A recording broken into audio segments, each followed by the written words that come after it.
Hello everyone, welcome to AWS course day 4. ఈ day 4 వీడియోలో నేను EC2 ఇన్స్టెన్స్ గురించి డీటెయిల్డ్ ఎక్స్ప్లెయిన్ చేస్తాను. ప్రాక్టికల్గా కూడా నేను క్రియేట్ చేసి అందులో అప్లికేషన్ డిప్లాయ్ చేసి ఇంటర్నెట్ నుంచి యాక్సెస్ చేసి నేను చూపిస్తాను. కాబట్టి ఈ వీడియో చివరి వరకు చూడండి. ఇది చాలా చాలా ఇంపార్టెంట్. ఎందుకంటే EC2 అనేది ఒక సర్వర్, వర్చువల్ సర్వర్. సర్వర్స్ లేకుండా అసలు ఏం చేయలేం, అంటే అసలు ప్రాజెక్ట్ వర్కే స్టార్ట్ చేయలేం. కాబట్టి సో ఇది చాలా ఇంపార్టెంట్. ఫైన్. సో ఇంకా టాపిక్ స్టార్ట్ చేసే ముందు మన ఛానల్ ఏమైనా సబ్స్క్రైబ్ చేసుకోకపోతే వెంటనే సబ్స్క్రైబ్ చేసుకోండి. ఎందుకంటే నేను AWS కోర్స్ కంప్లీట్గా తెలుగులో ఫ్రీగా ఇస్తున్నాను. అలాగే లినక్స్ బేసిక్స్ కూడా, అంటే డెవాప్స్ ఇంజనీర్కి ఎంతవరకు లినక్స్ నాలెడ్జ్ అవసరమో అంత నేను ఇస్తున్నాను. ఇక డెవాప్స్ కంటెంట్, అలాగే DevOps interview series, DevOps job openings ఏమైనా ఉందని నేను ఇందులో పోస్ట్ చేస్తుంటాను. ఇంకా trends, job market, IT job market ఎలా ఉందనేది నేను నా ఛానల్లో పోస్ట్ చేస్తాను. నేను సోషల్ మీడియాలో ఫాలో అని ఇన్స్టాగ్రామ్, ఫేస్బుక్, అందులో కూడా నేను పోస్ట్ చేస్తుంటాను. ఫైన్. సో అసలు ఏముంది ఈ వీడియోలో అనేది, అంటే ఏమేమి కవర్ చేయబోతున్నాం అనేది ఒకసారి చూద్దాం. Topic covered in this session. చూడండి ఇక్కడ, వాట్ ఈస్ EC2? EC2 అంటే ఏంటి అసలు? EC2 అంటే ఫుల్ ఫామ్ వచ్చి ఎలాస్టిక్ కంప్యూట్ క్లౌడ్. సో ఇక్కడే మీ పేరులోనే ఉంది. టెర్మినాలజీ అనేది చాలా ఇంపార్టెంట్. నేను ప్రతి వీడియోలో చెప్తూ ఉన్నాను. ఎలాస్టిక్ అంటే ఏంటి? ఎలాస్టిక్ అంటే ఎక్స్పాండబుల్, అంటే ఏదైనా ఆ సైజ్ ని మనం ఎక్స్పాండ్ చేయగలిగే దాన్ని, ఆ ప్రివిలేజ్ ఉన్నదాన్ని ఎలాస్టిక్ అంటాం. ఫైన్. కంప్యూట్ అంటే ఏంటి? సో సర్వర్స్ ఇవన్నీ కంప్యూట్ కేటగిరీకి ఇవ్వాలి. అంటే ఏదైనా మనం ఒక డేటాని స్టోర్ చేయటం, లేకపోతే డేటా రిట్రీవ్ చేయటం, ఇంకా ఎలాంటి ఈ కంప్యూట్ పర్పస్ కోసం యూజ్ చేస్తాం కాబట్టి దాన్ని కంప్యూట్ కింద వస్తుంది. అలాగే క్లౌడ్ అంటే ఏంటి? క్లౌడ్ అంటే ఏంటంటే మనం ఈ సర్వర్స్ లేకపోతే ఏదైనా ఇన్ఫ్రాస్ట్రక్చర్ని మన ఆన్ ప్రెమిస్ లో కాకుండా, అంటే మన ఆఫీస్లోనో మన డేటా సెంటర్లోనో కాకుండా బయటను వచ్చి మనం తీసుకోగలిగేదాన్ని వర్చువల్ గా దాన్ని క్లౌడ్ అంట. So elastic compute cloud in detail గా నేను ఈ వీడియోలో ఎక్స్ప్లెయిన్ చేస్తాను. మీరు చూసారంటే మీకు క్లియర్గా బాగుంది. సో వాట్ ఈస్ EC2 అనేది మనం చూస్తాం. What is virtual server? అసలు EC2 అనేది ఒక వర్చువల్ సర్వర్. అసలు ఈ EC2 కంటే ముందు వర్చువల్ సర్వర్స్ ఉన్నాయా లేవా? సో ఉంటే వాటిని ఎలా యూజ్ చేసేవాళ్ళం అనేది కూడా నేను చెప్తాను. అలాగే అసలు ఈ వర్చువల్ సర్వర్, ఈ వర్చువలైజేషన్ కాన్సెప్ట్ అర్థం కావాలి అంటే అసలు ఈ వర్చువల్ సర్వర్స్ కంటే ముందు ఏమున్నాయి అనేది మనకు తెలియాలి. సో ఈ ముందు ఫిజికల్ సర్వర్స్ కాపీలో ఉండండి, లాంగ్ ఇవ్వు. ఈ ఫిజికల్ సర్వర్స్ నుంచి ఈ వర్చువల్ సర్వర్స్ ని మనం క్రియేట్ చేయడానికి రీజన్ ఏంటి? సో సంథింగ్ ఏదో ఒక అడ్వాంటేజెస్ ఉంటేనే కదా చేస్తాం. అడ్వాంటేజెస్ ఏంటి అది తెలియాలి. అంటే what are the differences between physical and virtual servers? So physical servers, ఈ వర్చువల్ సర్వర్స్ ఉన్న డిఫరెన్స్ ఏంటి అనేది కూడా నేను ఎక్స్ప్లెయిన్ చేస్తాను. అలాగే అడ్వాంటేజెస్ ఆఫ్ EC2. ఇక EC2 విషయానికి వస్తే అసలు ఎందుకు మనం EC2 యూజ్ చేయాలి, కంపెనీస్ ఎందుకు వైడ్గా యూజ్ చేస్తాయి, సో అనేది కూడా ఇందులో ఎక్స్ప్లెయిన్ చేస్తాను. అలాగే types of EC2 instance use చేయాలి. ఓకే, యూజ్ చేసే ముందు అసలు మనకి ఎలాంటి EC2 ఇన్స్టెన్స్ కావాలి అనేది మొత్తం తెలుసుండాలి. మనకి ఏం కావాలో మనకు తెలుసుకోవాలి. అంటే ఎన్ని టైప్స్ ఆఫ్ EC2s ఉన్నాయి చూడండి. ఇక్కడ general purpose, compute optimised, memory optimised. EC2 అనేది ఒక స్టాండర్డ్ వర్చువల్ సర్వర్. అందులో జనరల్ పర్పస్ అంటే ఏంటి? మామూలుగా మనం day to day activities, so daily రోజువారీ వర్క్ మనం ఏదైతే చేస్తామో దానికి కావాల్సింది, అంటే డేటా స్టోర్ చేసుకోవటం, డేటాని మనం వే చేసుకోవటం. సో అలాగే మనం ఏదైనా మనం కంప్యూటర్ ఎలా యూజ్ చేస్తామో నార్మల్గా, సో అలా యూజ్ చేసే దానికైతే ఈ జనరల్ పర్పస్, అంటే ఇక్కడ ఆ CPUs ఇవన్నీ, మెమరీస్ ఇవన్నీ బాగా ఉంటాయి. అలాగే కంప్యూట్ ఆప్టిమైజ్డ్ అంటే సంథింగ్ ఏదైనా గేమింగ్ కోసం, ఏదైనా సంథింగ్ ఎక్స్ట్రా ఎబిలిటీ కావాలంటే అప్పుడు దాన్ని మన నేచర్ ఆఫ్ వర్క్ని బట్టి మనం చేసుకుంటాం. Compute optimised. సో అయితే మెమరీ ఆప్టిమైజ్డ్ అంటే మనం ఎక్కువ డేటా ఏదైనా స్టోర్ చేయాల్సి పడుతుంది. సో మన ఈ పర్టిక్యులర్ యాక్టివిటీలో మనకి అలాంటప్పుడు ఈ మెమరీ ఆప్టిమైజ్డ్ EC2 ఇన్స్టెన్సెస్ని మనం క్రియేట్ చేసుకోవచ్చు, యూజ్ చేసుకోవచ్చు. సో ఇవన్నీ మీకు ఒకేసారి అర్థం కావాలంటే కష్టం.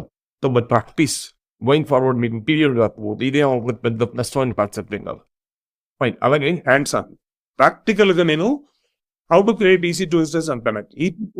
అంటే EC2 ఇన్స్టెన్స్ అంటే వర్చువల్ కదా, దాన్ని ఎలా క్రియేట్ చేయాలి AWSలో క్రియేట్ చేసిన దాన్ని మనం కనెక్ట్ అవ్వాలి కదా, దాకా వర్క్ చేయాలంటే సో ఎన్ని వేస్ ఉన్నాయి దాన్ని కనెక్ట్ అవ్వడానికి అనేది. అలాగే ఒక ప్రోటీన్ యూస్ చేసి నేను అది కనెక్ట్ అవ్వాలి కూడా నేను చేయిస్తాను. తర్వాత how to deploy an application in EC2 and access. అంటే అసలు EC2 ఇన్స్టెన్స్ సింపుల్గా క్రియేట్ చేయడం సవరు, అందులో ఏదైనా ఒక అప్లికేషన్ ని డిప్లాయ్ చేయడానికి, అప్లికేషన్ ని రన్ చేయడానికి చేస్తాం. అలాగే ఒక సింపుల్ అప్లికేషన్ని నేను అందులో డిప్లాయ్ చేసి దాన్ని ఇంటర్నెట్ నుంచి ఎలా కనెక్ట్ చేస్తాం, ఎలా యాక్సెస్ చేస్తాం అనేది కూడా నేను ప్రాక్టికల్గా చేసి చూపిస్తాము. మీరు try. Okay, so let us start practicals. So practical start చేసే ముందు అసలు ఈ ఎలాస్టిక్ కంప్యూట్ క్లౌడ్ అంటే వర్చువల్ సర్వర్ అని చెప్పుకున్నాం కదా, ఈ వర్చువల్ సర్వర్స్ ని ఎలా క్రియేట్ చేస్తాము, ఈ వర్చువల్ సర్వర్స్ కంటే ముందు ఫిజికల్ సర్వర్స్ ఉండేటివి, ఆ ఫిజికల్ సర్వర్స్ లో ఉన్న డిసడ్వాంటేజెస్ ఏంటి, ఎందుకు ఈ వర్చువలైజేషన్ కాన్సెప్ట్ పిక్చర్ లోకి వచ్చింది అనేది నేను ఇన్ డీటెయిల్ గా ఎక్స్ప్లెయిన్ చేసి తర్వాత ప్రాక్టికల్స్ చేద్దాం. ఫైన్. సో ఇప్పుడు ఫస్ట్ మనకి ఒకప్పుడు ఓన్లీ ఫిజికల్ సర్వర్స్ ఉండేవి. ఈ ఫిజికల్ సర్వర్స్ ఎలా ఉండేటివి అంటే నేను ఒకసారి ఎక్స్ప్లెయిన్ చేస్తాను. ఏం లేదు, నార్మల్ ఫిజికల్ సర్వర్స్ అంటే ఇప్పుడు మీ ల్యాప్టాప్ కూడా ఫిజికల్ సర్వరే అని చెప్పొచ్చు. ఫిజికల్ గా ఉండే హార్డ్వేర్ని, సో దాన్ని మనం ఫిజికల్ సర్వర్ అంటాం. Physical server fine. Physical server అంటే ఏం లేదు, ఇప్పుడు మన దగ్గర ఒక హార్డ్వేర్ ఉంది. హార్డ్వేర్ అంటే ఎలా అంటే చూడండి. సో ఈ హార్డ్వేర్లో ఒక 500 GB హార్డ్ డిస్క్ ఉంది అనుకోండి, జస్ట్ నంబర్ ఏదైనా కావచ్చు. 500 GB హార్డ్ డిస్క్ ఉంది, అలాగే ఒక 16 GB ర్యామ్ ఉంది. సో యాక్చువల్గా ఈ కాన్సెప్ట్ నేను AWS Day 2 వీడియోలో కూడా నేను ఎక్స్ప్లెయిన్ చేశాను. సో మళ్ళీ నేను ఇంకొకసారి ఎక్స్ప్లెయిన్ చేస్తాను ఇందులో. అలాగే ఒక ప్రాసెసర్, ఇంకా చాలా ఉంటుంది హార్డ్వేర్ అంటే మదర్ బోర్డ్స్ అని, ఇంకా కీబోర్డ్స్, ఇవన్నీ హార్డ్వేర్ కిందకే వస్తాయి. సో అయితే మెయిన్గా మనం దీన్ని తీసుకుందాము. ఇది ఒక హార్డ్వేర్, ఫిజికల్ సర్వర్ అంటే హార్డ్వేర్. ఈ హార్డ్వేర్తో మనం ఎలా కమ్యూనికేట్ చేస్తాం, దీన్ని ఎలా యూస్ చేస్తాం, మన కంప్యూటర్ పర్పస్ కోసం కావచ్చు, దీన్ని ఒక సర్వర్ లాగా ఎలా యూస్ చేస్తామంటే ఒక ఆపరేటింగ్ సిస్టమ్ని దీని మీద మనం డిప్లాయ్ చేస్తాం, ఆపరేటింగ్ సిస్టమ్ ఇన్స్టాల్ చేస్తాం. Operating system, okay. సో ఇక్కడ జస్ట్ ఓఎస్ అంటే operating system. Operating system can be anything. ఇది లినక్స్ కావచ్చు, విండోస్ కావచ్చు, సోలారిస్ కావచ్చు, ఏదైనా కావచ్చు. ఆపరేటింగ్ సిస్టమ్ని యూస్ చేసి, ఎందుకంటే డైరెక్ట్గా మనం ఈ హార్డ్వేర్తో మాట్లాడలేము కాబట్టి, సో డైరెక్ట్గా హార్డ్వేర్ని యూస్ చేయలేము కదా, అందుకని ఆపరేటింగ్ సిస్టమ్ ఉండాలి. సో ఇది కూడా నేను లినక్స్ సెషన్స్లో ఇన్ డీటెయిల్గా ఎక్స్ప్లెయిన్ చేస్తున్నాను లినక్స్ కోర్స్లో, కాబట్టి అది చూడండి ఏదైనా డౌట్ ఉంటే. ఫైన్. సో దీని మీద మనం ఒక అప్లికేషన్ని రన్ చేస్తాం. అది యాక్చువల్గా ఫిజికల్ సర్వర్. ఒక అప్లికేషన్, ఇది ఒక అప్లికేషన్ అనుకుంటే ఇది సర్వర్. ల్యాప్టాప్ను కూడా ఫిజికల్ సర్వర్ కిందే మనం ట్రీట్ చేయాలి, ఎందుకంటే ఫిజికల్గా మనం చూడగలుగుతున్నాం కదా, హార్డ్వేర్ అంతా ఉంది దానిలో, ఒక ఫిజికల్గా మనం చూడగలుగుతాం. ఫైన్. ఇది ఇందులో ఒక అప్లికేషన్ మనం రన్ చేస్తాం. ఏది అప్లికేషన్ ఏదైనా కావచ్చు. App 1, application 1. ఫైన్. ఇది బాగానే ఉంది ఇంతవరకు.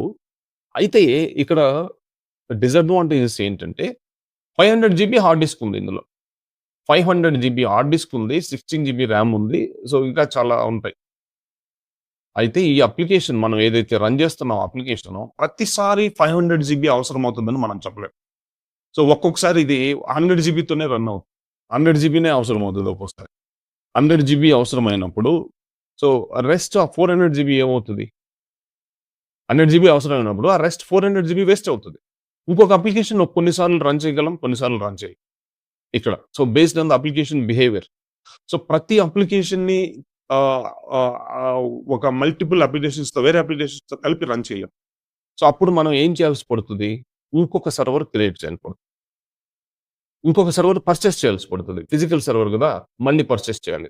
అలాగే ఇంకొకటి ఏంటంటే ఇక్కడ ఛాలెంజ్, దీని మీద లెనక్స్ ఉందనుకోండి, లెనక్స్ ఆపరేటింగ్ సిస్టమ్ ఉంది. అప్పుడు ఈ అప్లికేషన్ లెనక్స్ కావాల్సి ఉంటే, అంటే ఈ అప్లికేషన్కి లెనక్స్ ఆపరేటింగ్ సిస్టమ్ అవసరం అయితే నేను దీంట్లో రన్ చేయగలను. అలాగే ఇంకొక అప్లికేషన్ ఉంది నాకు, దానికి విండోస్ ఆపరేటింగ్ సిస్టమ్ కావాలి. దట్ అప్లికేషన్ విండోస్కి కంపాటబిలిటీ ఉంది. అప్పుడు నేను ఇంకొక సర్వర్ తీసుకొని అందులో విండోస్ని ఇన్స్టాల్ చేయాలి. అంటే ఎలా చూసినా ఈ ఫిజికల్ సర్వర్స్ని మళ్ళీ మళ్ళీ పర్చేస్ చేయాల్సి పడుతుంది. అదొకటైతే హార్డ్వేర్ కూడా వేస్ట్ అవుతుంది. ఇంకా ఇప్పుడు మనం ఏదైనా అప్లికేషన్, ఇప్పుడు ఈ అప్లికేషన్ రన్ చేస్తున్నాం, ఇది ఒకవేళ 500 GB చాలట్లేదు, ఇది ఎలాగో ఒక 450 GBకి అలా వచ్చినప్పుడు థ్రెషోల్డ్ అంటారు కదా, అది రీచ్ అయినప్పుడు మనకి అలర్ట్స్ పంపిస్తూ ఉంటుంది. So threshold has been reach 80%, 75%, 90% అట్లా.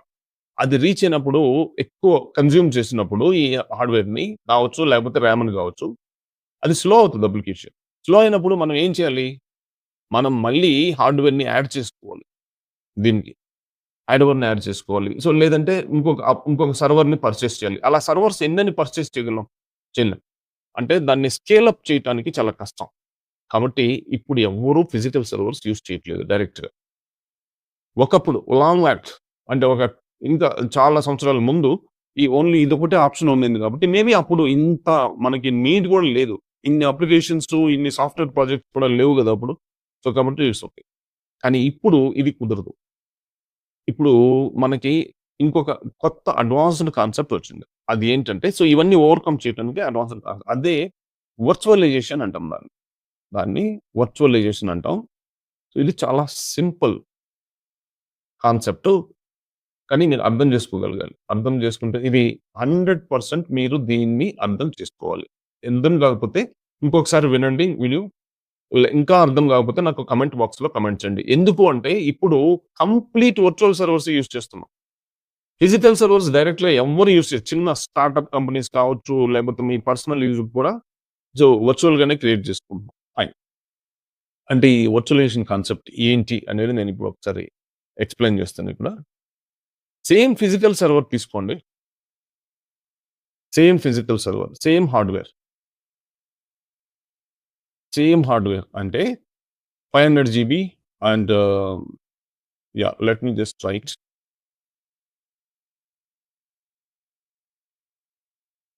500 జీబీ హార్డ్‌వేర్, హార్డ్ డిస్క్, అలాగే 16 జీబీ ర్యామ్, అలాగే సంథింగ్ ఏదో ప్రాసెసర్. ఫైన్. సో, దీన్ని తీసుకొని దీని మీద మళ్ళీ ఆపరేటింగ్ సిస్టమ్ కావాలి కదా! So, we can install one operating system. Just let me change the colour.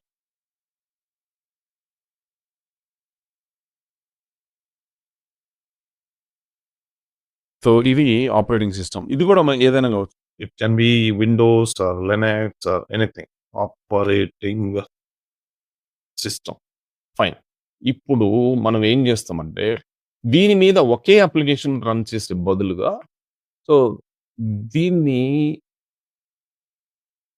Hypervisor అని సో, డిఫరెంట్ అది ఏదైనా కావచ్చు వర్చువల్ బాక్స్, ఏదైనా ఒరాకిల్ వర్చువల్ బాక్స్ కావచ్చు. ల్యాప్‌టాప్‌లో అయితే ఒరాకిల్ వర్చువల్ బాక్స్ యూజ్ చేస్తాం. అలాగే మన సర్వర్స్‌లో హైపర్వైజర్ అని ఉంటుంది. సో, అది మళ్ళీ డిఫరెంట్ టైప్స్ ఉంటుంది. బేర్ మెటల్ హైపర్వైజర్ అని హైపర్వైజర్. ఈ హైపర్వైజర్ కైండ్ ఆఫ్ టూల్‌ని యూజ్ చేసి, సాఫ్ట్‌వేర్‌ని యూజ్ చేసి, మనం దీన్ని డిస్ట్రిబ్యూట్ చేస్తాం. ఈ హార్డ్‌వేర్‌ని మల్టిపుల్ సర్వర్స్‌కి డిస్ట్రిబ్యూట్ చేస్తాం. అది ఎలా అంటే, ఈ హైపర్వైజర్‌ని యూజ్ చేసి మనం మల్టిపుల్ సర్వర్స్‌ని క్రియేట్ చేస్తాం. ఇది ఒక సర్వర్. వర్చువల్‌గా క్రియేట్ చేస్తాం. ఇది ఒక సర్వర్. అలాగే ఇది ఇంకొక సర్వర్. ఇట్లా మల్టిపుల్ సర్వర్స్‌ని. బట్ హార్డ్‌వేర్ సేమ్ ఉంటుంది.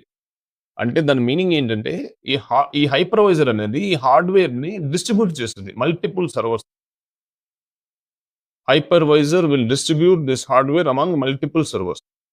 సో, అది దీని కాన్సెప్ట్. అంటే ఇప్పుడు ఇది VM1. VM అంటే virtual machine or virtual server ఏదైనా అనొచ్చు. VM1 ఇది. అలాగే ఇది VM2. ఇది VM3 ఇలా. So, based on the capacity, host machine ఈ కెపాసిటీని బట్టి, కాన్ఫిగరేషన్ బట్టి మనం ఎన్నైనా క్రియేట్ చేస్తారు వర్చువల్‌గా. But you cannot see this servers physically. ఫిజికల్‌గా మనం చూడలేం. But you can do whatever you are doing in physical servers, you can do everything in virtual servers. అంటే ఈ ఫిజికల్ సర్వర్స్‌లో ఏం చేస్తామో అంతా వర్చువల్ సర్వర్స్‌లో చెయ్యి. Fine. It's a complete server. ఇక్కడ ఆపరేటింగ్ సిస్టమ్. ఓఎస్ అంటే ఆపరేటింగ్ సిస్టమ్. ప్రతి సర్వర్‌కి, వర్చువల్ సర్వర్‌కి డెడికేటెడ్‌గా ఆపరేటింగ్ సిస్టమ్ ఉండాలి. మళ్ళీ సెపరేట్‌గా. ఫైన్. సో, ఇక్కడ ఆపరేటింగ్ సిస్టమ్ ఉండాలా? ఇక్కడ ఆపరేటింగ్ సిస్టమ్ ఉంది గదా! మరి ఇక్కడ ఉండాలా? వద్దా? అనేది depends on this hypervisor. So, ఈ హైపర్వైజర్‌లో మళ్ళీ టైప్స్ ఉంటాయి. ఒక టైప్ ఆఫ్ హైపర్వైజర్కి అయితే ఇక్కడ ఆపరేటింగ్ సిస్టమ్ అవసరం లేదు, ఇంకో టైప్ ఆఫ్ హైపర్వైజర్కి అయితే ఆపరేటింగ్ సిస్టమ్ అవసరం పడుతుంది ఇట్లా. సో ఇది మన వర్క్ కాదు, డెవాప్స్ ఇంజనీర్ వర్క్ కాదు, క్లౌడ్ ఇంజనీర్ కూడా. సో ఈ వర్చువల్ సర్వర్స్ క్రియేట్ చేసేటప్పుడు ఇదంతా చేయని అవసరం లేదు, ఎందుకంటే మనం క్లౌడ్లో క్రియేట్ చేస్తాం కాబట్టి. So you will understand it. So just for your information నేను చెప్తున్నాను, ఈ వర్చువలైజేషన్ కాన్సెప్ట్ అంటే ఇదన్నమాట. ఇప్పుడు మనం ఈ 500 GB హార్డ్ డిస్క్ ఉంది కదా, ఫర్ ఇందులో ఒక అప్లికేషన్ రన్ చేయి. ఈ వర్చువల్ మిషన్ 1లో ఒక అప్లికేషన్ రన్ చేయి. యాప్ 1, యాప్ 2, ఇట్లా యాప్ 3, సేమ్ ప్రాజెక్ట్లో కావచ్చు, లేకపోతే సేమ్ డిఫరెంట్ మాడ్యూల్ కావచ్చు, ఏదైనా కావచ్చు. బట్ యా, ఇది 3, 1,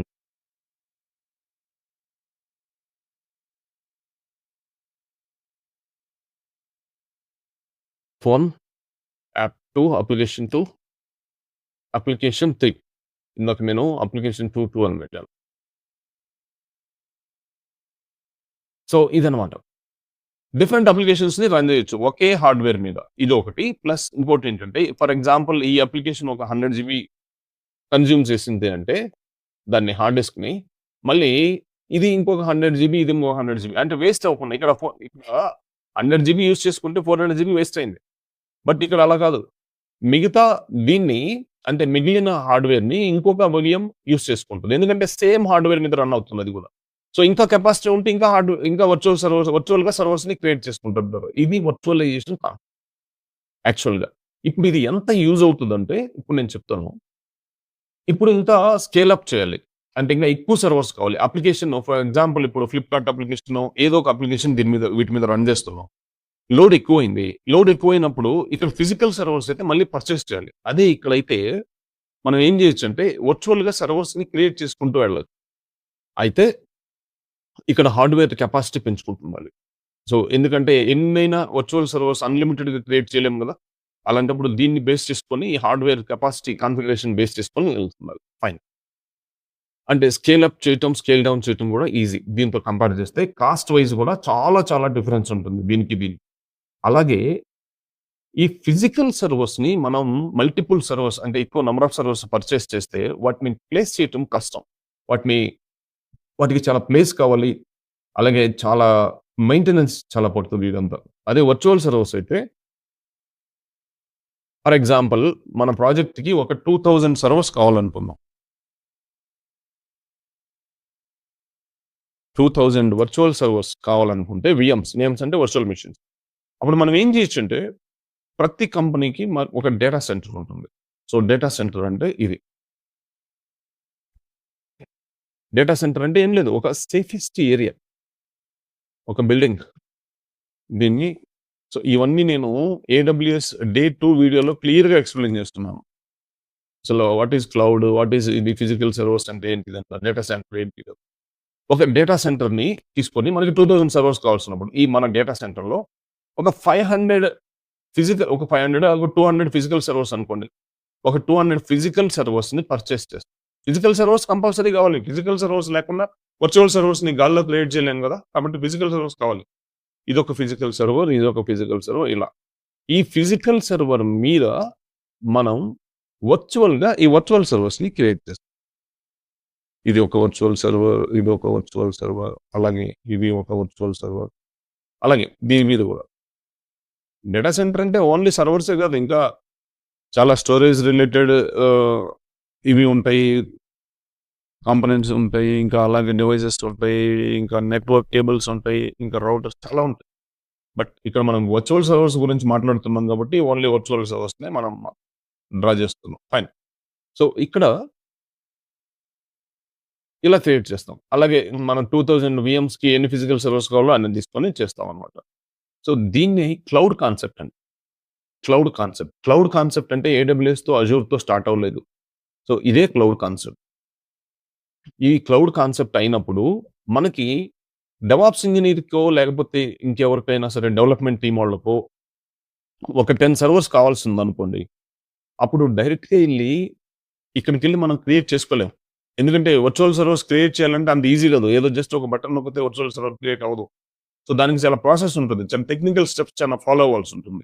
సో దానిలో ఎక్స్పర్ట్స్ ఉంటారు, క్లౌడ్ టీమ్. ఆ క్లౌడ్ టీమ్ వాళ్ళకి మనం రిక్వెస్ట్ చేస్తే వాళ్ళు క్రియేట్ చేసి ఇస్తారు. వాళ్ళు క్రియేట్ చేసి మనకి ఇస్తారు. ఇది క్లౌడ్ కాన్సెప్ట్. అందుకే దీన్ని ప్రైవేట్ క్లౌడ్ అంటాం. ఎందుకంటే ఇంకెవరు ఎంటర్ అవ్వలేరు కదా ఈ నెట్వర్క్లకి. So only you can enter. So no one can enter into your network. ఇది ఐసోలేటెడ్ ఏరియా ఇది. ఫైన్. అయితే ఇప్పుడు ఇక్కడ ప్రాబ్లం ఏంటంటే, మీరు ఒక క్లౌడ్ ఇంజనీరో లేకపోతే డెవాప్స్ ఇంజనీరో అనుకోండి, లేదంటే డెవాప్స్ ఇంజనీర్స్ అనుకోండి. మీకు ఒక 10 సర్వర్స్ కావాలి, ఒక 10 సర్వర్స్ కావాలి, లేకపోతే ఒక 100 సర్వర్స్ కావాలి. 100 సర్వర్స్ కావాల్సినప్పుడు మీరు ఏం చేస్తారు? 100 వర్చువల్ సర్వర్స్ కావాల్సినప్పుడు డైరెక్ట్‌గా మనం క్రియేట్ చేయలేం. ఈ క్లౌడ్ టీమ్‌కి రిక్వెస్ట్ పెట్టాలి. సో ప్రాపర్ అప్రూవల్స్ ఉండాలి. అదంతా టైం పట్టుద్ది. It's a time taking process. ఒక 2 వీక్స్ పట్టొచ్చు, 3 వీక్స్ కూడా పట్టొచ్చు. సో ఇది అదొక డిసడ్వాంటేజ్. ఇంకా ఏంటంటే, మనం ఇక్కడ ఈ మళ్ళీ ఆటో స్కేలింగ్ అంటే మళ్ళీ ఏదైనా అప్లికేషన్‌కి రన్ అవ్వటానికి ఎక్కువ సర్వర్స్ కావాల్సి పడింది, వర్చువల్ సర్వర్స్. అప్పుడు కూడా మనం వేరే టీమ్ వాళ్ళ మీద డిపెండ్ అవ్వాలి. క్లౌడ్ టీమ్ మీద డిపెండ్ అవ్వాలి. ఇమ్మీడియేట్‌గా అంటే కుదరదు. టైం పట్టుద్ది మళ్ళీ దానికి. సో అది ఒకటైతే అదొక డిసడ్వాంటేజ్. ఇంకొక డిసడ్వాంటేజ్ ఏంటంటే, ఇప్పుడు మన ప్రాజెక్ట్ అయిపోతది. మన ప్రాజెక్ట్‌కి 2000 సర్వర్స్ కావాలనుకున్నాం గదా! 2000 సర్వర్స్‌ని ఇక్కడ ఏందో ఒక 200 ఫిజికల్ సర్వర్స్‌నో, 300 ఫిజికల్ సర్వర్స్‌నో పర్చేస్ చేసి వాటి మీద వర్చువల్ సర్వర్స్ క్రియేట్ చేస్తాం. ఓకే. తర్వాత ప్రాజెక్ట్ అయిపోయిన తర్వాత వీటిని ఏం చేయాలి మళ్ళీ? ఇది ఫిజికల్ సర్వర్. సో ఇది వర్చువల్ సర్వర్ అనుకోండి. I guess. ఓకే. ప్రాజెక్ట్ అయిపోయిన తర్వాత అన్నీ వేస్ట్ అవుతాయి. లేదంటే నెక్స్ట్ వేరే ప్రాజెక్ట్ గాని వచ్చిందంటే అప్పుడు కూడా ఇవన్నీ యాజ్ ఇట్ ఈస్‌గా మనకి యూజ్ అవుతాయని నమ్మకం లేదు. దానికి ఎక్కువ కావచ్చు, తక్కువ పడొచ్చు. సో ఇలా. ఈ సెకండ్ సెల్ దాన్ని సేల్‌కి పెడితే మీకు 30% కూడా ఇవి ఉన్న కాస్ట్‌లో 30% కూడా సేల్ అవ్వవు ఇవి. చాలా లాస్ వస్తది. మళ్ళీ వీటన్నిటిని మెయింటైన్ చేయటానికి ఈవెన్ ప్రాజెక్ట్ రన్ అయ్యేటప్పుడు కూడా వీటన్నిటిని మెయింటైన్ చేయడానికి హార్డ్‌వేర్ టీమ్ వాళ్ళు ఉండాలి. సో అలాగే నెట్వర్కింగ్ టీమ్ వాళ్ళు, అలాగే స్టోరేజ్ టీమ్ వాళ్ళు, వీళ్ళందరూ కావాలి. ఇంకా చాలా మంది ఎలక్ట్రీషియన్స్ అని, ఇంకా సెక్యూరిటీ గార్డ్స్ వీళ్ళందరూ కావాలి డేటా సెంటర్‌ని మెయింటైన్ చేయడానికి. దీనికంతటికి బదులు స్టోరేజ్ టీమ్.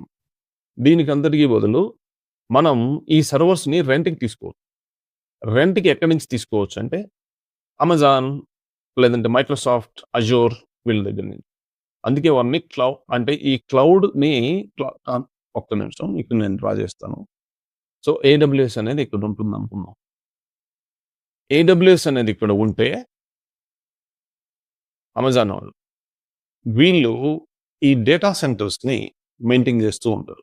మనం వీటిని రెంట్‌కి తీసుకోవచ్చు అనుకున్నాం కదా! వాళ్ళ దగ్గర కూడా ఉండాలి కదా! రెడీగా ఇవి రెంట్‌కి తీసుకోవాలి అంటే వాళ్ళు ఏం చేస్తారంటే, వాళ్ళు across the globe, so total మన వరల్డ్ వైడ్ ఈ డేటా సెంటర్స్‌ని బిల్డ్ చేస్తుంటారు వాళ్ళు. డేటా సెంటర్స్‌ని ఎక్కడ బిల్డ్ చేస్తారు? ఒక రీజియన్స్‌లో. రీజియన్ అంటే ఏంటి? ఒక జియోగ్రాఫికల్ ఏరియా. సో హైదరాబాద్ ఒక రీజియన్, ముంబై ఒక రీజియన్, అలాగే నార్త్ వర్జీనియా యూఎస్‌లో ఒక రీజియన్, స్టాక్ హోమ్ యూరోప్‌లో ఒక రీజియన్, కెనడా సెంట్రల్ అదొక రీజియన్. అలా రీజియన్స్ అంటే సో నేను ఇది కూడా ఏడబ్ల్యూఎస్ 2 డే 2లో చెప్పున్నాను కాబట్టి ఖచ్చితంగా చూడండి. సో ఇది నార్త్ వర్జీనియా రీజియన్ అనుకుందాం. ఈ నార్త్ వర్జీనియా రీజియన్‌లో మనం EC2 క్రియేట్ చేయాలి అంటే మీరిక్కడున్నారు. EC2 అంటే ఏంటంటే వర్చువల్ సర్వర్‌ని క్రియేట్ చేయాలి అంటే మీరిక్కడున్నారనుకోండి. మీ ల్యాప్‌టాప్ ఇది. మీ ల్యాప్‌టాప్ అయితే మీరేం చేయొచ్చో తెలుసా? ఇప్పుడు ఏ క్లౌడ్ టీమ్ వాళ్ళకి రిక్వెస్ట్ చేయాల్సిన అవసరం లేదు. ఏ టీమ్ మీద డిపెండ్ అవ్వాల్సిన అవసరం లేదు. ఈ క్లౌడ్ టీమ్ వాళ్ళ మీద ఎవరి మీద డిపెండ్ అవ్వాల్సిన అవసరం లేదు. డైరెక్ట్‌గా మీరు ఏడబ్ల్యూఎస్‌కి లాగిన్ అయ్యి, ఏ రీజియన్‌లో కావాలంటే ఆ రీజియన్‌లో ఇక్కడ మళ్ళీ డేటా సెంటర్స్ ఉంటాయి. వీటిని అవైలబిలిటీ జోన్స్ అంటాం. యాక్చువల్ డేటా సెంటర్స్‌ని అవైలబిలిటీ జోన్స్ అంటాం. ఇట్లా multiple data centres availability Jones ఉంటాయి ఒక్కొక్క రీజియన్‌లో. అయితే మనం ఏ రీజియన్‌లో కావాలంటే ఆ రీజియన్‌లో, ఏ అవైలబిలిటీ జోన్‌లో అంటే ఏ డేటా సెంటర్‌లో కావాలంటే ఆ డేటా సెంటర్‌లో మనం క్రియేట్ చేసుకోవచ్చు. వితిన్ సెకండ్స్ రెడీగా 2000 వర్చువల్ సర్వర్స్ కావాలంటే 2000 వర్చువల్ సర్వర్స్‌ని వితిన్ సెకండ్స్‌లో క్రియేట్ చేసుకోవచ్చు. అలాగే దీన్ని EC2 అంటాం. దీన్నే EC2 అంటాం క్లౌడ్‌లో. EC2 అంటే ఎలాస్టిక్ కంప్యూట్ క్లౌడ్. అంటే ఎలాస్టిక్ అంటే దాని సైజ్ పెంచుకుంటూ వెళ్ళొచ్చు. ఎక్స్‌పాండబుల్ అది. కంప్యూట్ అంటే ఏంటి? కంప్యూట్ అంటే అస్సలు మీనింగ్ వచ్చి కాలిక్యులేట్ చేయటం, ఇంకేదైనా డేటాని ప్రాసెస్ చేయటం. సో, ఇది అంటే జస్ట్ ఇవన్నీ సర్వర్స్, ఇవన్నీ కంప్యూట్ కేటగరీ కిందకి వస్తాయి. క్లౌడ్ అంటే ఏంటి? మన క్లౌడ్ నుంచి తీసుకుంటున్నాం. మన ఆన్ ప్రెమిస్ డేటా సెంటర్. ఇక్కడి నుంచి కాకుండా క్లౌడ్ ఇది. Public cloud. Anybody can use. So, అక్కడి నుంచి తీసుకున్నామంటే దీన్ని EC2 అంటాం. ఈ 2 ఈ ఫస్ట్ కంప్యూట్‌లో C, ఈ తర్వాత క్లౌడ్‌లో Cని తీసుకొని 2 Cలు కాబట్టి C2 అన్నాం. E అంటే ఎలాస్టిక్, EC2 అన్నాం. ఫైన్. ఇప్పుడు మీకు అర్థమై ఉంటుంది. ఇప్పుడు ఇందులో అడ్వాంటేజెస్ చాలా ఉన్నాయి. ఆటో స్కేలింగ్ కావాలంటే ఎవరి మీద డిపెండ్ అవ్వాల్సిన అవసరం లేదు. వితిన్ సెకండ్స్‌లో సర్వర్స్‌ని ఇప్పుడు మన అప్లికేషన్‌కి ఇంతకంటే ఎక్కువ సర్వర్స్ కావాలి. లోడ్ ఎక్కువైంది. అప్పుడు వితిన్ సెకండ్స్‌లో క్రియేట్ చేసుకోవచ్చు. ఇంకా కాస్ట్ ఎలా అంటే కాస్ట్ సేవింగ్స్‌కి ఇది చాలా బెస్ట్. ఇక్కడ ఈ teams hardware team, network team ఇవన్నీ మెయింటైన్ చేసే బదులు so everything will be taken care by AWS. మీరు ఇక్కడి నుంచి తీసుకుంటే హై సెక్యూరిటీ ఇస్తారు మళ్ళీ. They provide high security for your data, for your services, resources everything. And also వాళ్ళకి across the globe multiple regions data centers ఉంటాయి కదా! So, వాటిల్లో ఇంకా బ్యాకప్ పర్పస్ కోసం ఈ డేటా లాస్ అవ్వకుండా వేరే అవైలబిలిటీ జోన్స్‌లో, రీజియన్స్‌లో కూడా స్టోర్ చేసి పెట్టుకోవచ్చు. సో, ఇవన్నీ ఇంత ఉంది. అయితే ఇక్కడ ఈ 2000 సర్వర్స్‌ని మనం క్రియేట్ చేసి ఫిజికల్ సర్వర్స్ పర్చేస్ చేస్తాం కదా! ప్రాజెక్ట్ అయిపోయిన తర్వాత వేస్ట్ అవుతాయి అనుకున్నాం కదా! అదే ఇక్కడైతే యాస్ ఇట్ ఈస్ అలాగే వదిలేసి so, you can leave that infrastructure as it is. So, మళ్ళీ దాన్ని ఏం చేయాల్సిన అవసరం లేదు. బట్ ఇంకోటేంటంటే ఇక్కడ మీరు ఎంత యూజ్ చేస్తారో అంతే చార్జ్ అవుతుంది. సో, ఇప్పుడు మీరు ఫర్ ఎగ్జాంపుల్ ఒక 100 సర్వర్స్‌ని పర్ డే ఒక 5 అవర్స్ ఆర్ 2 అవర్స్ యూజ్ చేసామనుకోండి. అంటే అన్ని సర్వర్స్‌ని 24 అవర్స్ యూజ్ చేయం కదా! సో, ఆ సర్వర్స్‌కి అంత మట్టుకే చార్జ్ చేస్తారు. సో, ఎంత యూజ్ చేసామో as per usage they will charge. So, అంతే అన్నమాట. సో, ఇలా కాస్ట్ సేవింగ్స్ కూడా ఉంటుంది. వర్క్ ఈజీ అవుతుంది. సో, హై అవైలబిలిటీ ఎప్పుడు కావాలంటే అప్పుడు. ఇప్పుడైతే మన ఫిజికల్ సర్వర్స్ మీద కెపాసిటీ లేకపోతే ఇంకో ఫిజికల్ సర్వర్ పర్చేస్ చేయాలి. సో, ఇదంతా రిస్క్. సో, ఇక్కడ అలాంటి రిస్క్ ఏముండదు. ప్లగ్ అండ్ ప్లే అంతే. ఇంకా ఈ కాన్సెప్ట్ 1, 2 సార్లు వినండి. అర్థం కాకపోతే నాకు కామెంట్ బాక్స్‌లో నాకు కామెంట్స్ చేయండి. నేను రిప్లై ఇస్తాను. లేదంటే నాకు కాల్ చేయండి డైరెక్ట్‌గా ఇంకా ఎక్కువ డౌట్ ఉంటే. అలాగే డే 2 వీడియోలో కూడా నేను ఇది చెప్పున్నానని చెప్పాను కదా! ఒకసారి అది కూడా చూడండి. Okay. Fine. So, let us start practicals. ప్రాక్టికల్స్‌లో మనం ఏం చేస్తామంటే ఇప్పుడు ఫస్ట్ EC2 ఇన్‌స్టాన్స్‌ని క్రియేట్ చేస్తాం. EC2 creation. తర్వాత దాన్ని కనెక్ట్ అవ్వడం. అందులో ఒక అప్లికేషన్‌ని ఇన్‌స్టాల్ చేసి అప్లికేషన్‌ని డిప్లాయ్ చేసి ఆ అప్లికేషన్‌ని ఇంటర్నెట్ నుంచి కనెక్ట్ అవ్వటానికి నేను ఎలా చేయాలో చూపిస్తానన్నమాట. ఫైన్. సో, ప్రాక్టికల్స్ మిస్ అవ్వద్దు. Let us start practicals. AWSలో ప్రాక్టికల్స్ చేయడానికి ఫ్రీ టైర్ అకౌంట్ క్రియేట్ చేసుకోమని చెప్పాను. ఇంకా ఎవరైనా ఫ్రీ టైర్ అకౌంట్ క్రియేట్ చేసుకోకపోతే డే 1 వీడియోలో AWS కోర్స్ డే 1 వీడియోలో నేను ఫ్రీ టైర్ అకౌంట్ ఎలా క్రియేట్ చేయాలో చేసి చూపించాను. అందులో నేను క్లియర్‌గా ఎక్స్‌ప్లెయిన్ చేశాను స్క్రీన్ షాట్స్‌తో సహా. కాబట్టి ఆ వీడియో చూస్తూ మీరు క్రియేట్ చేసుకోవచ్చు. ఫైన్. సో, ఒకసారి క్రియేట్ చేసిన తర్వాత ఎలా లాగిన్ అవ్వాలో నేను ఫస్ట్ నుంచి చూపిస్తున్నాను చూడండి. ఒక బ్రౌజర్ ఓపెన్ చేసుకోండి. బ్రౌజర్ ఓపెన్ చేసి ఇక్కడ జస్ట్ ఏం లేదు సింపుల్‌గా AWS కన్సోల్ లాగిన్ అని ఇచ్చి ఇక్కడ ఉంది చూసారు అమెజాన్ వెబ్సైట్ లేదంటే డైరెక్ట్‌గా https aws.amazon.com పడొచ్చు. దానికంటే జస్ట్ AWS కన్సోల్ లాగిన్ అని టైప్ చేయడం ఈజీగా అలా చేసుకోండి. ఫస్ట్ లింక్ ఓపెన్ చేయండి ఇది AWS Amazon web service link. Yeah! మీరు ఫ్రీ టైర్ అకౌంట్ క్రియేట్ చేసేటప్పుడు ఏదైతే జీమెయిల్ ఐడీ యూజ్ చేశారో అది మీ రూట్ యూజర్ అవుతుంది. అక్కడ పాస్వర్డ్ ఏదైతే ఇచ్చారో అది మీ పాస్వర్డ్ అవుతుంది. ఫైన్. సో, ఇది వచ్చిన తర్వాత ఇంతవరకు క్రియేట్ చేసుకోకపోతే అకౌంట్ ఇక్కడ క్రియేట్ ఫ్రీ అకౌంట్ అని చెప్పి దీన్ని సెలెక్ట్ చేసుకోవాలి. ఆల్రెడీ మీరు అకౌంట్ క్రియేట్ చేసుకొనుంటే ఇక్కడ చూడండి సైన్ ఇన్ టు కన్సోల్ ఉంది కదా! దీన్ని క్లిక్ చేయండి.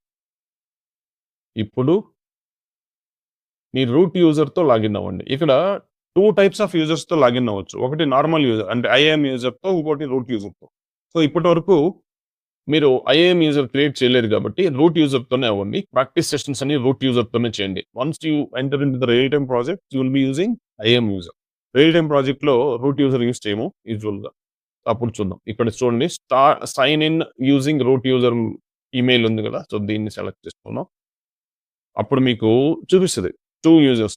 ఇప్పుడు చూడండి IAM user and root user అని చూపిస్తుంది. అప్పుడు రూట్ యూజర్ని సెలెక్ట్ చేసుకోండి. ఒకవేళ సెలెక్ట్ చేసి లేకపోతే చూపిస్తాను ఇప్పుడు. చూడండి root user IAM user. By default root user select అయ్యింది. అలాగే ఉంచండి. ఈమెయిల్ అడ్రస్ మీరు ఏదైతే ఈమెయిల్ అడ్రస్ మీరు యూజ్ చేశారో అక్కడ అకౌంట్ క్రియేట్ చేయడానికి, so that will become your root user. Next password. ఈ పాస్వర్డ్స్ ఇవన్నీ మర్చిపోవద్దు, జాగ్రత్తగా ఒక చోట నోట్ చేసి పెట్టుకోండి.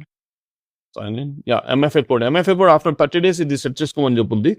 So this is an extra security layer అంతే. సో 1 time పాస్వర్డ్ లాగా. సో దీనికి ఏం చేయాలంటే నేను మొబైల్లో గూగుల్ ఆథెంటికేటర్ని డౌన్లోడ్ చేసుకొని అక్కడ సెట్ చేసుకోవాలి. ఇనిషియల్గా అడగదు ఇది, ఒక 1 month తర్వాత ఆఫ్టర్ 30 days అడుగుతుంది. సో ఇక్కడ ఓటీపీ అనమాట ఇది. ఎవ్రీ 30 seconds మీ మొబైల్లో ఆథెంటికేటర్ యాప్లో ఈ ఓటీపీ వస్తుంటుంది. ఓకే, అది చెప్పొద్దు క్లియర్గా స్టెప్స్ ఎలా క్రియేట్ చేయాలి అని ఆఫ్టర్ 30 days. ఇనిషియల్గా అదేం అవసరం లేదు, డైరెక్ట్గా రూట్ యూజర్ పాస్వర్డ్ ఇవ్వగానే మీరు లాగిన్ అయిపోతారు.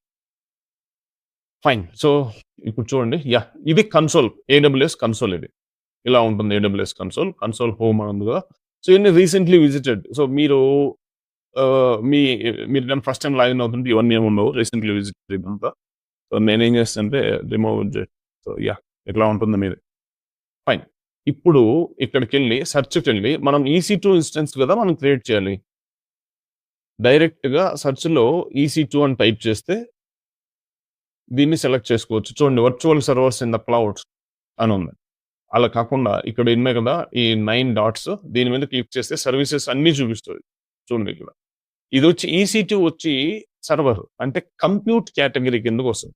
Compute category, storage category, network categories ఇలా ఉంటాయి. స్టోరేజ్ కేటగిరీ అంటే S3 డే 3లో చూసాం కదా, అది స్టోరేజ్. నెట్వర్క్ అంటే VPC అంటే అప్కమింగ్ వీడియోస్లో వస్తుంది.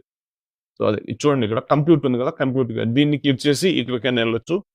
సో కన్సోల్ రీసెంట్లీ విజిటెడ్ కాబట్టి నాకు ఇక్కడ కనిపిస్తుంది. మీరు కావాలంటే ఇక్కడ కంప్యూట్ కానీ టైప్ చేసింది ఇవన్నీ కంప్యూట్ కిందకి వస్తాయి. ఇక్కడ EC2 కదా మనకు కావాల్సింది, దీన్ని సెలెక్ట్ చేసుకోవచ్చు. లేదు ఇంత లెంతీ ప్రాసెస్ వద్దు అనుకుంటే జస్ట్ ఇక్కడే ఈ సర్చ్లోకి వెళ్ళి EC2 అని టైప్ చేయండి, ఇది వచ్చేస్తుంది డైరెక్ట్గా.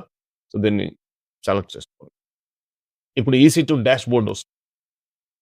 చూడండి అమెజాన్ ఎలాస్టిక్ కంప్యూట్ క్లౌడ్ ఇదే కదా మనం చూస్తుంది. ఫైన్. ఇక్కడ చూడండి డాష్ బోర్డ్ డైరెక్ట్గా ఇక్కడ చూడండి లాంచ్ ఇన్స్టెన్స్ ఉంది కదా, దీన్ని క్లిక్ చేస్తే క్రియేట్ అవుతుంది, క్రియేట్ చేయొచ్చు. సో ఆ పర్టికులర్స్ ఆ డీటెయిల్స్ ఇస్తాయి. ఇక్కడ చూడండి డాష్ బోర్డ్. ఈ డాష్ బోర్డ్కి వెళ్దాం. సరే ఈ లెఫ్ట్ సైడ్లో డాష్ బోర్డ్కి వెళ్తే ఈ డాష్ బోర్డ్ మీద క్లిక్ చేస్తే చూడండి ఇక్కడ ఇన్స్టెన్సెస్ 1 అంటే నా దగ్గర 1 ఇన్స్టెన్స్ ఉంది ఆల్రెడీ. సో ఇన్స్టెన్సెస్ రన్నింగ్ 0లో ఉంది. ఇన్స్టెన్స్ అది కూడా స్టాప్లో ఉంది, రన్నింగ్లో లేదు. ఫైన్. ఇప్పుడు నేను న్యూ ఇన్స్టెన్సెస్ క్రియేట్ చేయాలి. న్యూ సర్వర్ EC2 క్రియేట్ చేయాలి.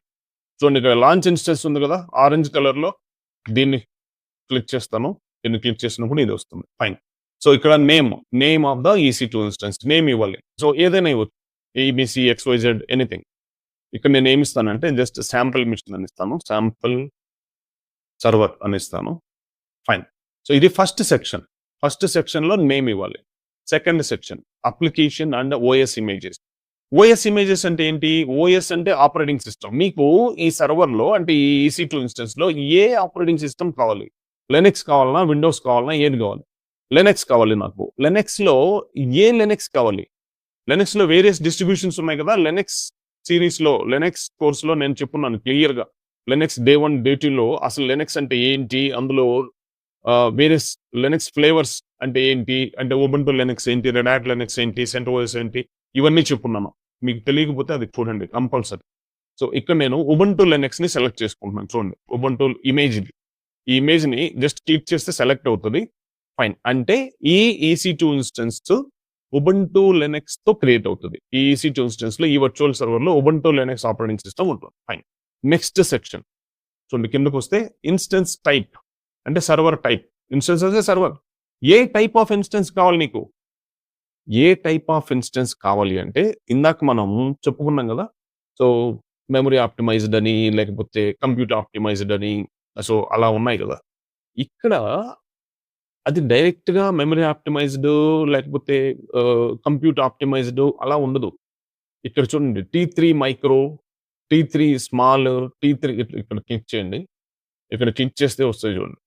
ఈ డ్రాప్ డౌన్ మీద క్లిక్ చేస్తే టీ3 మైక్రో ఉంది. తర్వాత టీ3 స్మాల్ ఉంది. టీ7ఐ ఫ్లెక్స్ డాట్ లార్జ్ ఉంది. అంటే ఏంటి ఇవన్నీ? ఎం7ఐ ఉంది. ఏంటి ఇవన్నీ? ఫస్ట్ చూద్దాం టీ3 మైక్రో. దీన్ని చూస్తే మీకు అర్థమవుతుంది. టీ3 మైక్రో దాని కింద చదవండి.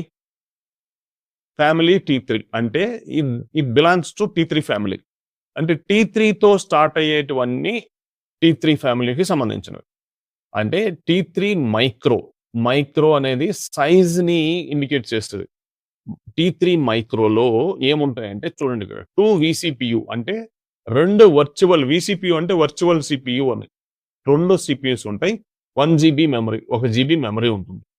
సో, ఇది ఏంటంటే చూడండి on demand Linux base pricing cost కూడా per hour 0.0108 USD per hour US dollars.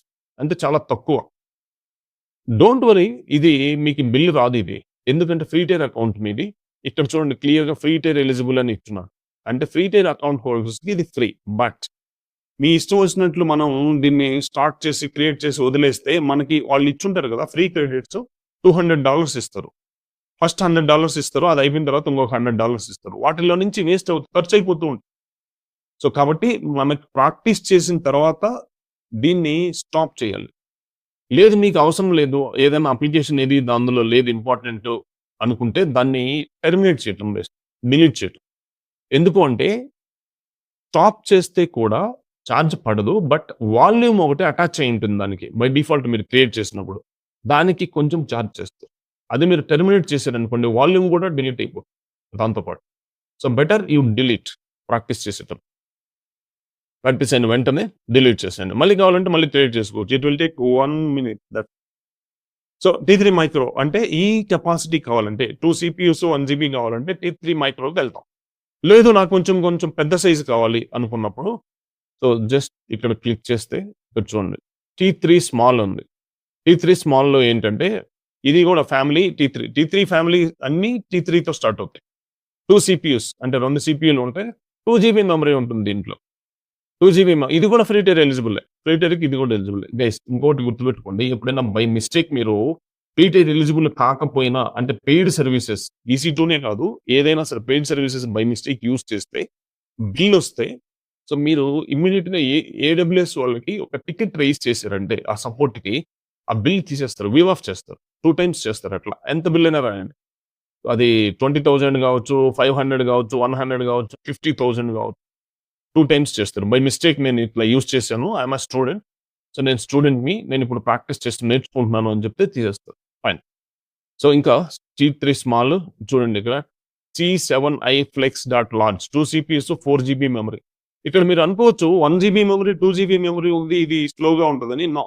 అలా కాదు. ఇది సో, అది బ్యాక్ ఎండ్‌లో కొన్ని ప్రాసెసర్స్ అడ్వాన్స్డ్ టెక్నాలజీ ఉంటుంది. ప్రాసెసర్స్ అవి. కాబట్టి చాలా స్పీడ్ అయితే ఉంటుంది. ఫాస్ట్‌గానే ఉంటుంది. ఫైన్. ఇక్కడ చూడండి flex large M7i flex large 2 CPUs 8 GB memory ఉంది. మళ్ళీ టీ3 నానో. టీ3 నానో అంటే ఇంకా చిన్నది. టీ3 మైక్రో కంటే చిన్నది. ఇంకా 0.5 ఉంది. ఏది మెమరీ. ఇంకా కిందకెళ్తే టీ3 మీడియం. టీ3 మైక్రో చూసాం. టీ3 స్మాల్ చూసాం. టీ3 మీడియం ఇది. T3 medium 2 CPUs 4 GB. T3 large 8 GB memory. 2 CPUs. ఇక్కడ చూడండి T3 extra large. X large అంటే extra large. 4 CPUs 16 GB memory ఉంది. ఇక్కడ చూడండి T3 extra double extra large, 2 extra large, double XL. 8 CPUs 30 GB memory. ఇక్కడ చూడండి ఇంకా ఎక్కువ అవుతూ ఉంటుంది.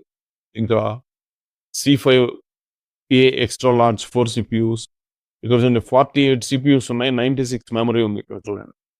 సో, ఇట్లా డిఫరెంట్ కాన్ఫిగరేషన్స్ ఉంటాయి. మన వర్క్‌కి, మన అప్లికేషన్‌కి ఏది కావాలో దాన్ని మనం యూజ్ చేసుకుంటారు రియల్ టైమ్‌లో.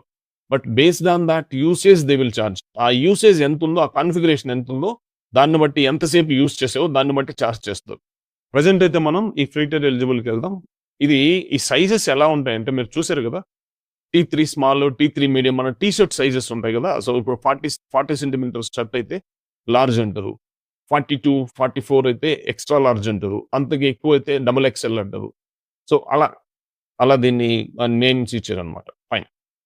ఇక్కడ ఏ టైప్ కావాలో అది సెలెక్ట్ చేసుకున్నాం.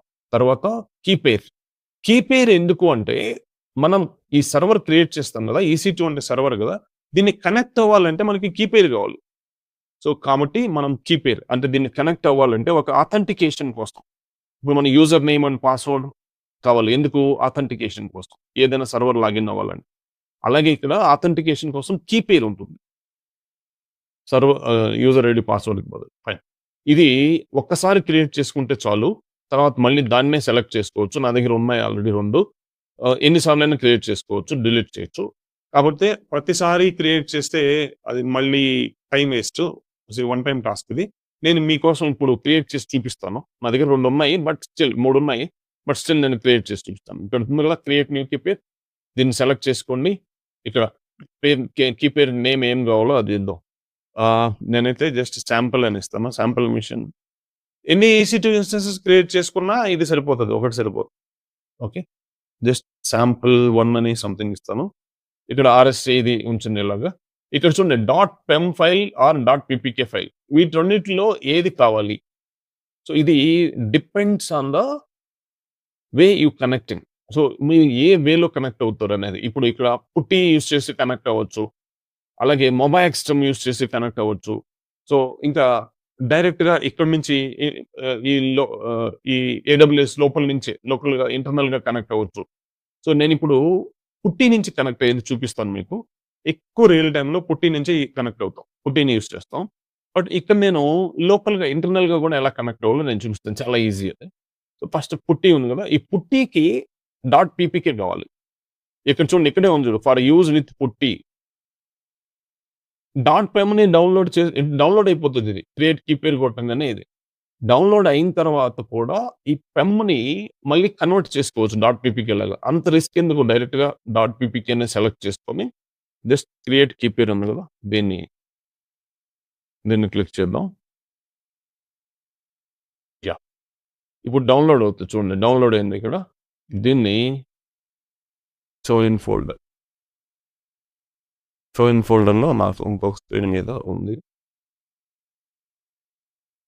ఎస్. సో దీన్ని మన డెస్క్టాప్ మీద ఎక్కడో చోట సేవ్ చేసి పెట్టుకోండి. దీన్ని మన డెస్క్టాప్ మీదకి వెళ్ళి ఒక చోట సేవ్ చేసి పెట్టుకుంటే మనకి ఈజీగా ఉంటుంది. Okay, fine. సో నేను ఏం చేస్తానంటే దీన్ని ఇక్కడ నుంచి కాపీ చేసుకొని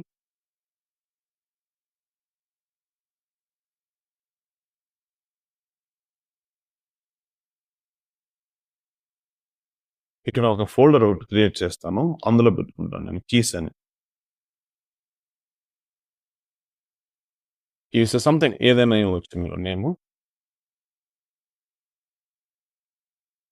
రీప్లేస్ ఆల్రెడీ ఉందంట, జస్ట్ యా ఎస్ అని ఇస్తా. సో ఇక్కడికి వెళ్ళి నేను ఓపెన్ చేసి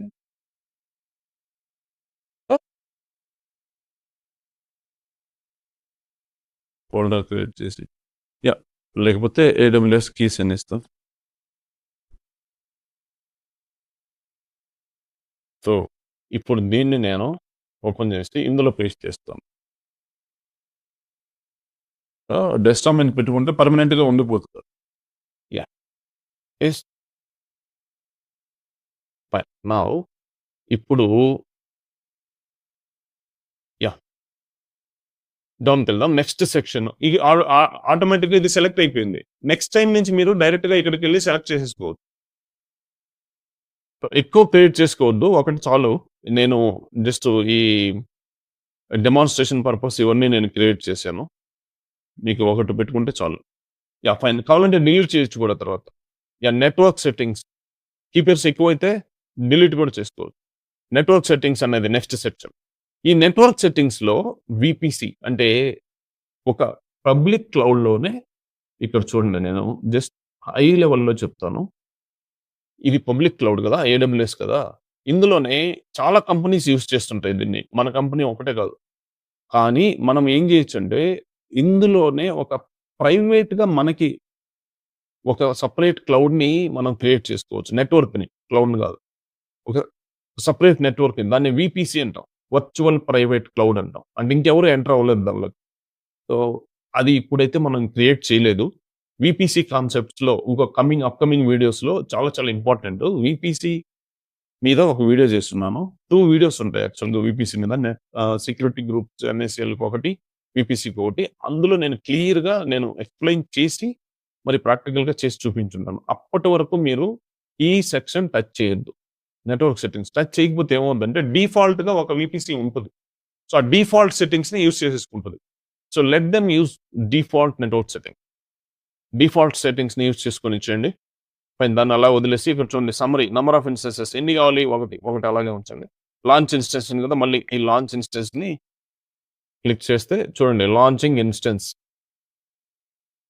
సో, ప్రతిదీ ఇక్కడ మీకు మెసేజ్ డిస్‌ప్లే చేస్తుంది. చూడండి ఇక్కడ successfully initiated launch of instance. Instance create అయింది. సో, ఇక్కడ చూడండి మనం ఇక్కడి నుంచి నావిగేట్ చేసుకోవచ్చు. ఫస్ట్ ఇది ఉంది కదా! EC2 ఇన్స్టెన్సెస్ ఇక్కడ EC2కెళ్తాం. ఇక్కడ క్లిక్ చేద్దాం. డాష్‌బోర్డ్‌కి వచ్చేసాను కదా! ఫైన్. ఇది రిఫ్రెష్ బటన్. ఇక్కడ చూడండి రిఫ్రెష్. జస్ట్ రిఫ్రెష్ చేద్దాం. 2 ఇన్స్టెన్సెస్. ఇందాక ఒకటి ఉంది. ఇప్పుడు 2 వచ్చాయి కదా! ఇక్కడ చూడండి ఇన్స్టెన్సెస్ రన్నింగ్ 1. ఇందాక ఒకటి కూడా రన్నింగ్‌లో లేదు. ఇప్పుడు అంటే బై డిఫాల్ట్ రన్నింగ్‌లోకి వచ్చేస్తుంది. EC2 క్రియేట్ చేసిన వెంటనే by default it will create in running state. Running స్టేట్‌లో ఉండిపోద్ది. యాహ్! ఫైన్. సో, ఇక్కడ చూడండి రన్నింగ్ స్టేట్‌లోనే క్రియేట్ అవుతుంది. ఇన్స్టెన్సెస్ దీన్ని ఒకసారి క్లిక్ చేస్తాను. ఇక్కడ చూడండి టెరాఫార్మ్ ఇన్స్టెన్స్ అనేది ఆల్రెడీ ఉండింది నా దగ్గర. నా అకౌంట్‌లో. శాంపిల్ ఐఫోన్ సర్వర్ ఇది మనం ఇప్పుడు క్రియేట్ చేసింది. ఇది రన్నింగ్‌లోకి వచ్చింది ఆల్రెడీ. చూడండి ఇదొచ్చి నేము, ఇదొచ్చి ఇన్స్టెన్స్ ఐడీ. ప్రతి ఇన్స్టెన్స్‌కి ఒక ఐడీ ఉంటుంది యూనిక్‌గా. సో, ఇది instance ID. So, instance state రన్నింగ్‌లో ఉంది. T3 micro instance type T3 micro status check initializing. అంటే ఇంకా ఇది ఇనిషియలైజ్ అవుతుంది. But still you can connect. Initializing complete అయిన తర్వాత 3/3 చెక్స్ పాస్డ్ అని వస్తది. ఈ లోపల కూడా మనం కనెక్ట్ అవ్వచ్చు దీనికి కావాలంటే. ఫైన్. తర్వాత అవైలబిలిటీ జోన్. అవైలబిలిటీ జోన్‌లో క్రియేట్ అయింది. EU north 1C. EU north 1 అనేది రీజియన్ ఐడీ అది. రీజియన్ కోడ్ ఇది. నేను చూడండి యూరోప్ స్టాక్‌హోమ్ రీజియన్‌లో ఉన్నాను. దీని కోడ్ ఇది. EU నార్త్ 1 అనేది. నార్త్ 1C అనేది అవైలబిలిటీ జోన్. చూడండి ఇక్కడ స్టాక్‌హోమ్‌లో ఉన్నాను. చూడండి స్టాక్‌హోమ్. EU నార్త్ 1 ఉంది కదా! సో, అట్లా మీరు దేంట్లో ఉంటే అది చూపిస్తది. మీరు నార్త్ వర్జీనియాలో ఉంటే యూఎస్ ఈస్ట్ 1 చూపిస్తది. చూడండి నార్త్ వర్జీనియాలో ఉంటే ఇది చూపిస్తది. ఇట్లా హైదరాబాద్‌లో ఉంటే ఇది చూపిస్తది. ఇలా ఉంటుంది. 1C అంటే అది అవైలబిలిటీ జోన్. ఇదంతా ఎక్కువ థింక్ చేయొద్దు. సో, గోయింగ్ ఫార్వర్డ్ మీకు అర్థమవుతుంది. అందులో పబ్లిక్ చూడండి ఇక్కడ పబ్లిక్ ఐపీ అడ్రెస్ చాలా చాలా ఇంపార్టెంట్. EC2 ఇన్స్టెన్స్ క్రియేట్ అయిన వెంటనే దానికి బై డిఫాల్ట్ 2 ఐపీ అడ్రెసెస్ ఉంటాయి. ప్రతి సర్వర్‌కి ఐపీ అడ్రెస్ ఉండాలి కదా! ఐపీ అడ్రెస్ ఉంటేనే మనం దాన్ని ఐడెంటిఫై చేయగలం. అంటే ఐపీ అడ్రెస్‌తోనే మనం కనెక్ట్ అవ్వగలం. EC2 ఇన్స్టెన్స్‌కి 2 ఐపీ అడ్రెసెస్ ఉంటాయి. ఒకటి పబ్లిక్ ఐపీ, ఇంకోటి ప్రైవేట్ ఐపీ. పబ్లిక్ ఐపీ ఎందుకు అంటే మనం ఆ EC2 ఇన్స్టెన్స్ నుంచి EC2 ఇన్స్టెన్స్‌ని ఔట్‌సైడ్ వరల్డ్ నుంచి కనెక్ట్ అవ్వడానికి. అంటే ఔట్ ఆఫ్ ద క్లౌడ్. అంటే ఇంటర్నెట్ నుంచి కనెక్ట్ అవ్వడానికి పబ్లిక్ ఐపీ యూజ్ చేస్తాం. ప్రైవేట్ ఐపీ ఏంటంటే వితిన్ ద క్లౌడ్ కనెక్ట్ అవ్వాలంటే ప్రైవేట్ ఐపీ యూజ్ చేస్తాం. ఫైన్. అలాగే ఎలాస్టిక్ ఐపీని మనం కావాలంటే క్రియేట్ చేసుకోవచ్చు. సో, అసలు ఇది ఏంటి అనేది నేను ఒకసారి ఇక్కడ ఎక్స్‌ప్లెయిన్ చేస్తాను. ఫైన్. ఇప్పుడు ఇది సంథింగ్ AWS క్లౌడ్ అనుకుందాం. AWS క్లౌడ్‌లో మళ్ళీ ఇక్కడ రీజియన్స్ ఉంటాయి కదా!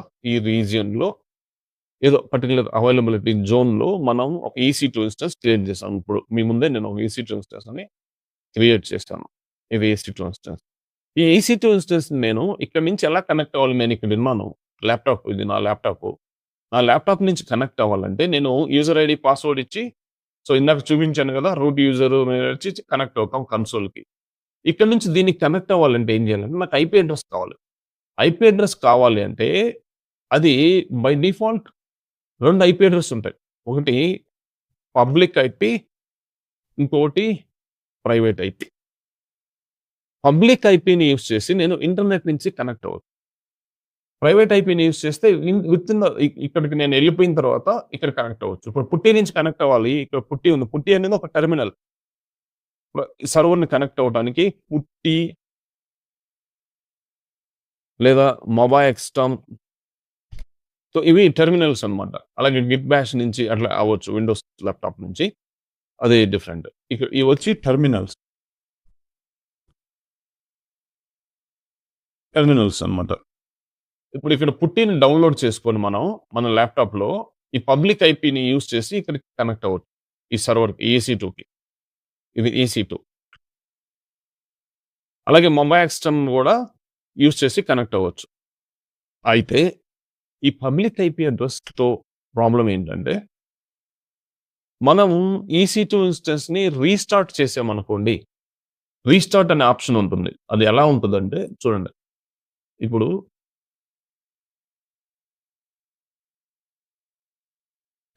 ఇక్కడ ఓకే. కీ నేమ్ ఏ కీ పేరు యూజ్ చేసాం ఇది ఉంటుంది. లాంచ్ టైమ్ ఎప్పుడు లాంచ్ చేసిన టైం ఉంటుంది. ప్లాట్‌ఫార్మ్ విండోస్ ఆపరేటింగ్ సిస్టమా ఏదనేది ఉంటుంది. ఫైన్. సో, ఇంకపోతే మనం ఈ ఐపీ అడ్రెసెస్ గురించి కదా మాట్లాడుతున్నాం. చూడండి.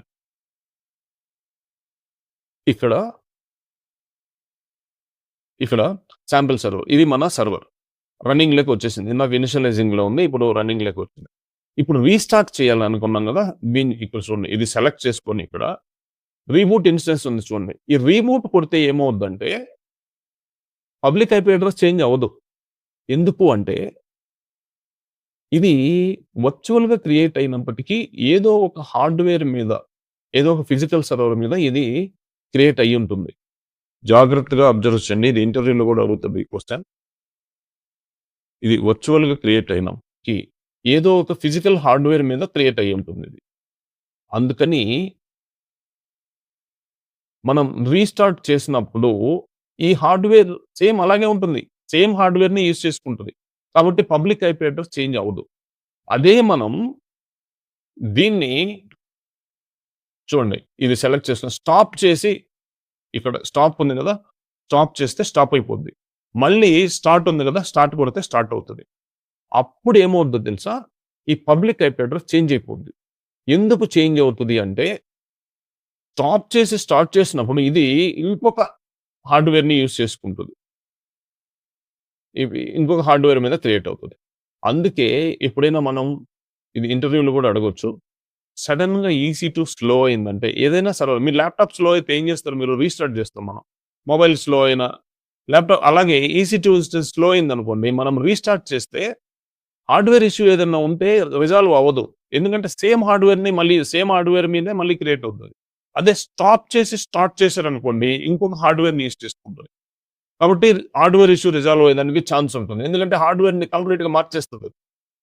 ఇంకొక హార్డ్‌వేర్ మీద అది క్రియేట్ అవుతది. ఇంకొక ఫిజికల్ సర్వర్ మీద.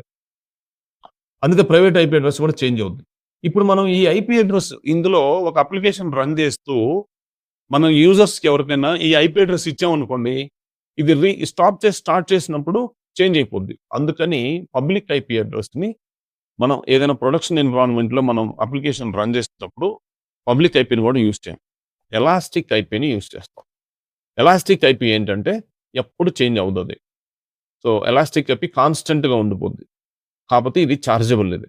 Elastic IP chargeable. చార్జ్ చేస్తారు. మనకిప్పుడు ప్రెజెంట్ అయితే ఎలాస్టిక్ ఐపీ అవసరం లేదు. పబ్లిక్ ఐపీనే యూజ్ చేద్దాం. ఇది గుర్తుపెట్టుకోండి జస్ట్. ఫైన్. సో, ఇప్పుడు మనం కనెక్ట్ అవ్వాలి దీనికి. సర్వర్ క్రియేట్ అయింది. ఇంటర్నల్‌గా కనెక్ట్ అవ్వాలంటే అంటే విత్ ఇన్ ద క్లౌడ్. ఇప్పుడు నేను చెప్పాను కదా! ఇందాక పుట్టి అదంతా ఏం అవసరం లేదు. With in the cloud. నేను ఆల్రెడీ ఇక్కడికి లాగిన్ అయ్యున్నాను. క్లౌడ్‌లో ఉన్నాను.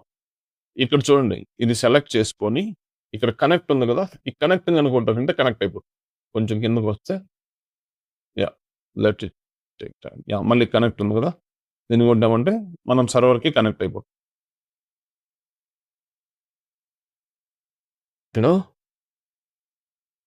యెస్. Initialising session. ఇక్కడ చూడండి మళ్ళీ కింద పబ్లిక్ ఐపీఎస్, ప్రైవేట్ ఐపీఎస్. అంటే పబ్లిక్ ఐపీ, ప్రైవేట్ ఐపీ 2 ఉంటాయని చెప్పుకున్నాం కదా! అది ఇక్కడ చూడొచ్చు. ఇక్కడ కూడా చూడొచ్చు అది. కావాలంటే మనం ఇక్కడ ఇన్స్టెన్సెస్ ఉన్నాయి కదా! ఇన్స్టెన్సెస్ దగ్గరికెళ్ళి ఇదిగో ఇది కదా! కొంచెం కిందకొచ్చి నెట్వర్కింగ్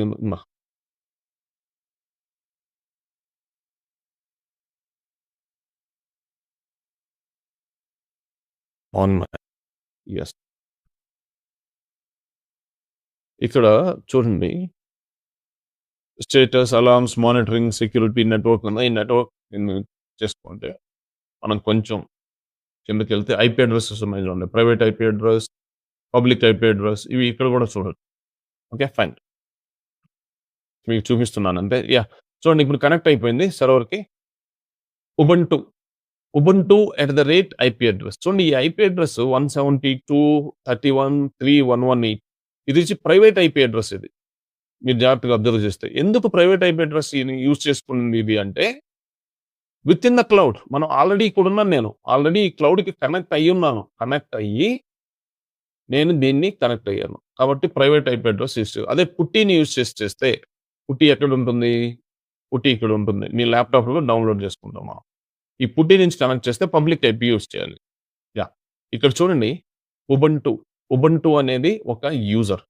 అది మనం క్రియేట్ చేయలేదు కదా! ఎలా వచ్చింది అంటే మీరు ఏ సర్వర్‌నైనా మీరు కనెక్ట్ అవ్వాలంటే మీకు ఒక యూజర్ ఐడీ ఉండాలి. User account. ఉబుంటు ఏం చేస్తదంటే at very first as soon as you create EC2 instance ఆ ఉబుంటు అనే యూజర్‌ని ఇచ్చేస్తది. నార్మల్ యూజర్ అది. నార్మల్ యూజర్, రూట్ యూజర్ వీటన్నిటికి డిఫరెన్స్ ఏంటి? నార్మల్ యూజర్ అంటే ఏంటి? ఇవన్నీ నేను యూజర్ మేనేజ్మెంట్‌లో ఐఏఎం కాన్సెప్ట్‌లో నేను క్లియర్‌గా ఎక్స్‌ప్లెయిన్ చేశాను. సో నెక్స్ట్ వస్తది ఆ వీడియో. నెక్స్ట్ వచ్చి లాంబ్డా వస్తది. దాని తర్వాత ఐఏఎం వస్తది. ఫైన్. అది కూడా చాలా ఇంపార్టెంట్. ఇక్కడ చూడండి ఉబుంటు @IP అడ్రస్. ఇక్కడ కావాలంటే రూట్ యూజర్‌కి స్విచ్ అవ్వచ్చు మన ఇష్టం అది. ఫైన్. ఇప్పుడు ఇక్కడ దీన్ని క్లియర్ చేస్తాను. క్లియర్ అని కొడితే క్లియర్ అయిపోతుంది స్క్రీను. లినక్స్‌లో ఈ కమాండ్స్ అన్ని నేను చెప్పుకున్నాను. లినక్స్ వీడియోస్ చూడండి. సో ఇప్పుడు మనం ఏదైనా ప్రాక్టీస్ చేసుకోవచ్చు. దీని మీద ఏదైనా ఫోల్డర్ క్రియేట్ చేయాలంటే mkdir ప్రసాద్ ls అంటే ప్రసాద్ క్రియేట్ అయింది. ఇట్లా వర్క్ చేసుకోవచ్చు. ఫైన్. నేను దీనిలోంచి ఎగ్జిట్ అవుతాను. లాగౌట్ అయిపోయాను. సో ఇక్కడ డైరెక్ట్‌గా క్లోజ్ చేసేయండి. ఇప్పుడు పుట్టి నుంచి ఎలా కనెక్ట్ అవ్వాలో చూద్దాం. సో ఫస్ట్ పుట్టి కావాలి కదా! పుట్టిని డౌన్లోడ్ చేసుకోవాలి కదా మనం. పుట్టిని డౌన్లోడ్ చేసుకోవాలంటే మనం ఎలా అంటే జస్ట్ ఒక ఇది ఓపెన్ చేసి బ్రౌజరు డౌన్లోడ్ పుట్టి ఫర్ విండోస్ 11 మీద ఏదైతే అది తీసుకోవచ్చు. డౌన్లోడ్ పుట్టి ఉంది కదా! సో ఫస్ట్ లింక్ ఇది క్లిక్ చేస్తే ఇక్కడ చూడండి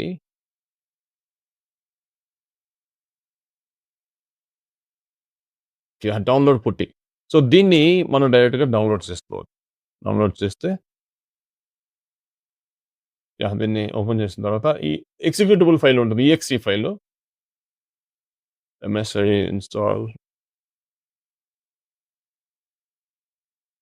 64 బిట్ ఉంది కదా! ఇక్కడ 64 బిట్ అన్ని 64 ఉంటాయి ఇప్పుడు. పుట్టి ఎగ్జిక్యూటబుల్ అని ఉంది చూడండి. సో ఇట్లా మనం దీన్ని కావాలంటే డౌన్లోడ్ చేసుకోవచ్చు. కీప్ చేసి డౌన్లోడ్ చేసుకున్న తర్వాత మనం దాన్ని లాగిన్ అవ్వాలి. ఇక్కడ జాగ్రత్తగా చూడండి పుట్టి.exe ఓకే. దీన్ని డౌన్లోడ్ చేసుకుందాం.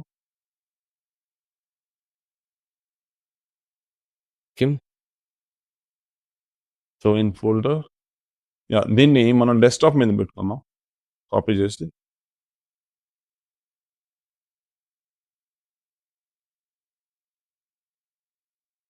డెస్క్‌టాప్ మీద సో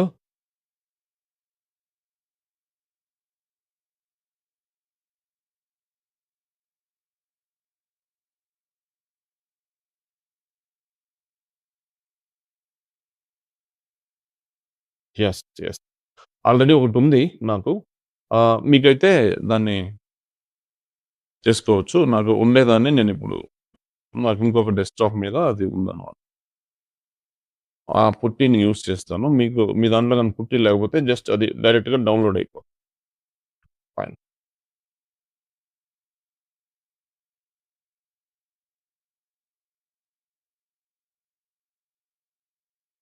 యెస్. ఇది పుట్టి ఇట్లా ఉంటుంది. దీన్ని ఒకసారి డబుల్ క్లిక్ చేస్తే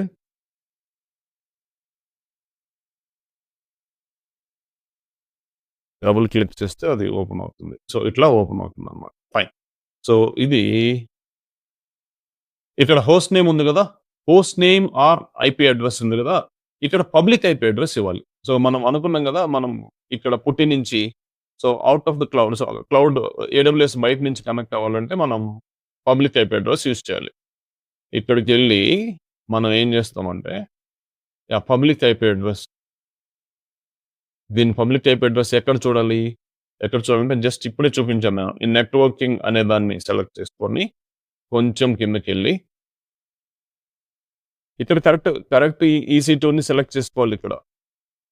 public IP address, private IP address ఉంది కదా! దీన్ని సెలెక్ట్ చేసుకుంటే కాపీ అయిపోద్ది. కాపీ అయిన తర్వాత మనం ఇది గదా! ఇక్కడికెళ్ళి ఇది మీకు చిన్నదిగా కనిపిస్తది ఇప్పుడు ఫాంట్. పోర్ట్ నంబర్ 22 అలాగే ఉంచేసండి. తర్వాత ఇక్కడికొచ్చి SSH ఉంది గదా! SSH ఇక్కడ ఒకసారి ఇట్లా క్లిక్ చేస్తే ఆత్ అంటే ఆథెంటికేషన్. యెస్. ఆథెంటికేషన్. ఇక్కడ క్రెడెన్షియల్స్ ఇక్కడ దాని మీద క్లిక్ చేస్తే క్రెడెన్షియల్స్ అని ఉంటుంది గదా! ఈ క్రెడెన్షియల్స్ సెలెక్ట్ చేసుకోండి. ఇక్కడ ప్రైవేట్ కీ ఆథెంటికేషన్ ఉంది గదా!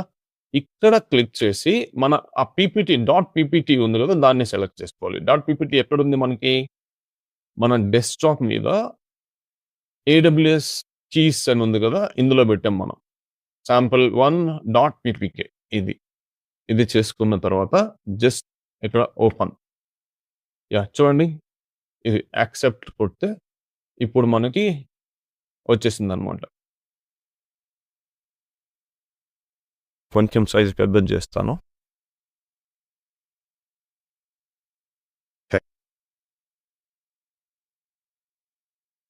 Login as. సో, అక్కడే మనం ఉబుంటుతో లాగిన్ అవుతాం. యెస్. లాగిన్ అయింది చూసారా? Clear the screen. ఇక్కడ ఈ ఫాంట్ కొంచెం పెద్దది చేయొచ్చు కావాలంటే అక్కడే. బట్ ఇట్లా ఇదన్నమాట. అలాగే మొబైల్ ఎక్స్‌ఎం కూడా మనం యూజ్ చేసి కనెక్ట్ అవ్వచ్చు. ఇప్పుడు ఫైనల్‌గా మనం ఏం చేసామో ఒకసారి నేను చెప్తాను. పబ్లిక్ ఐపీ, ప్రైవేట్ ఐపీ 2 ఉంటాయి. ఇంటర్నల్‌గా కనెక్ట్ అవ్వాలంటే ప్రైవేట్ ఐపీ యూజ్ చేసాం. జస్ట్ ఏం లేదు ఇంటర్నల్‌గా కనెక్ట్ అవ్వాలంటే EC2ని సెలెక్ట్ చేసుకొని అక్కడ కనెక్ట్ అనే దాన్ని సెలెక్ట్ చేసుకుంటే కనెక్ట్ అయిపోతాం. అదే పుట్టిని యూజ్ చేసి కనెక్ట్ అవ్వాలంటే ఔట్ సైడ్ ఆఫ్ క్లౌడ్ కాబట్టి పబ్లిక్ ఐపీ యూజ్ చేయాలి. సో, ఇందాక ప్రైవేట్ ఐపీ యూజ్ చేసాం ఇంటర్నల్‌గా. ఇప్పుడు పబ్లిక్ ఐపీ పుట్టిని డౌన్లోడ్ చేసుకుంటే ఎలాగో చూపించాను నేను. ఆ తర్వాత ఆప్షన్స్ సెలెక్ట్ చేసుకొని ఆథెంటికేషన్ క్రెడెన్షియల్స్ సెలెక్ట్ చేసుకొని పబ్లిక్ ఐపీ అడ్రెస్ ఇచ్చామంటే ఇక్కడ నుంచి కనెక్ట్ అవుతాం. సో, ఎక్కువ రియల్ టైమ్‌లో మనం ఇదే యూజ్ చేస్తున్నాం పుట్టి. ఓకే. ఫైన్. సో, ఇది గైస్ ఇలా కనెక్ట్ అవ్వాలి. ఇలా EC2ని క్రియేట్ చేయాలి. ఇప్పుడు మనం ఈ EC2 ఇన్‌స్టెన్స్‌లో ఒక అప్లికేషన్‌ని డిప్లాయ్ చేసి దాన్ని కనెక్ట్ అవ్వటానికి ట్రై చేద్దాం. ఇక్కడ నేను జస్ట్ ఒక HTML అప్లికేషన్‌ని డిప్లాయ్ చేస్తాను. దాన్ని ఎలా కనెక్ట్ అవ్వాలో చూద్దాం ఒకసారి. ఫైన్. ఇప్పుడు నేను ఈ పుట్టి వద్దు. ఇది ఫాంట్ సైజ్ చిన్నదిగా ఫాంట్ పెంచుకోవచ్చు కావాలంటే. Just amount of this. డైరెక్ట్‌గా ఇక్కడైతే మీకు విజిబిలిటీ బాగుంటుంది. సో, దీన్ని ఇంటర్నల్‌గా కనెక్ట్ అవుతాను. ఇక్కడ మళ్ళీ కనెక్ట్ అని కొట్టామా? సో, ఇప్పుడు కనెక్ట్. అప్లికేషన్ ఒకదాన్ని ఇందులో జస్ట్ సింపుల్ అప్లికేషన్‌ని చేస్తాను. ఔట్ సైడ్ వరల్డ్ నుంచి దాన్ని ఎలా కనెక్ట్ అవ్వాలో నేను చూపిస్తాను. ఔట్ సైడ్ వరల్డ్ అంటే ఏంటి? ఇది EC2 ఇన్‌స్టెన్స్. ఇందులో నేను ఏం చేస్తానంటే జస్ట్ ఒక వెబ్‌సైట్ లాగా HTML లాగా జాగ్రత్తగా అర్థం చేసుకోండి కాన్సెప్ట్. ఇక్కడ డెవాప్స్ విత్ ప్రసాద్ కదా మన ఇన్‌స్టిట్యూట్. డెవాప్స్ విత్ ప్రసాద్ అనే ఒక అప్లికేషన్ HTML అప్లికేషన్ ఒక వెబ్‌సైట్ నేను లాంచ్ చేస్తాను. లాంచ్ చేసి దాన్ని ఇక్కడ నుంచి నేను నా ల్యాప్‌టాప్‌లో నుంచి యాక్సెస్ చేశాను. ఈ బ్రౌజర్ నుంచి ఇంటర్నెట్ నుంచి నేను నా వెబ్‌సైట్‌ని అంటే వెబ్‌సైట్ కావచ్చు, అప్లికేషన్ కావచ్చు, ఏదైనా కావచ్చు. సో, దాన్ని నేను ఇక్కడి నుంచి కనెక్ట్ అవుతాను. కనెక్ట్ అవ్వాలి అంటే నేను ఈ అప్లికేషన్ ఎక్కడ నేను డిప్లాయ్ చేయాలంటే ఇంజినిక్స్ అనే సర్వర్‌లో చేయాలి. ఇంజినిక్స్ అంటే ఏంటి అనేది నేను డెవాప్స్ వీడియోస్‌లో చాలా క్లియర్‌గా చెప్పాను. ఇంజినిక్స్ అనేది జస్ట్ ఒక అప్లికేషన్ సర్వీస్. సో, ఇందులో మనం ఈ అప్లికేషన్‌ని చేస్తాం. స్టెప్ బై స్టెప్ నేను చేసి చూపిస్తాను. మీరు చూడండి. ఫైన్. సో ఇది సర్వర్ EC2 ఇన్స్టెన్స్ కదా. Just let me clear the screen clear చేసి ఇక్కడ ఉబుంటూ యూజర్తో లాగిన్ అయ్యాను. ఉబుంటూ యూజర్ అనేది నార్మల్ యూజర్. అలాగే యూజర్స్ నార్మల్ యూజర్ ఉంటుంది, రూట్ యూజర్ ఉంటుంది. ఉబుంటూ అనేది నార్మల్ యూజర్. నార్మల్ యూజర్కి లిమిటెడ్ యాక్సెస్ ఉంటుంది. రూట్ యూజర్ అనేది సూపర్ యూజర్, అంటే కంప్లీట్ యాక్సెస్ ఉంటుంది. నేను ఇప్పుడు రూట్ యూజర్కి స్విచ్ అవుతాను. ఈ యూజర్ మేనేజ్మెంట్ ఇది మొత్తం నేను IAM కాన్సెప్ట్స్లో నేను ఎక్స్ప్లెయిన్ చేస్తాను. నెక్స్ట్ వీడియో కాదు, ఇది వచ్చి డే 4 కదా, డే 5 కాదు, డే 6లో వస్తుంది. ఫైన్. ఇక్కడ నేను రూట్ యూజర్కి స్విచ్ అవుతాను. ఎలా అంటే sudo స్పేస్ SU స్పేస్ ఇచ్చామంటే CD ఇచ్చామంటే రూట్ యూజర్కి చూడండి, ఇక్కడ ఉబుంటూ యూజర్ నుంచి రూట్ యూజర్కి వచ్చాను. Okay, clear the screen.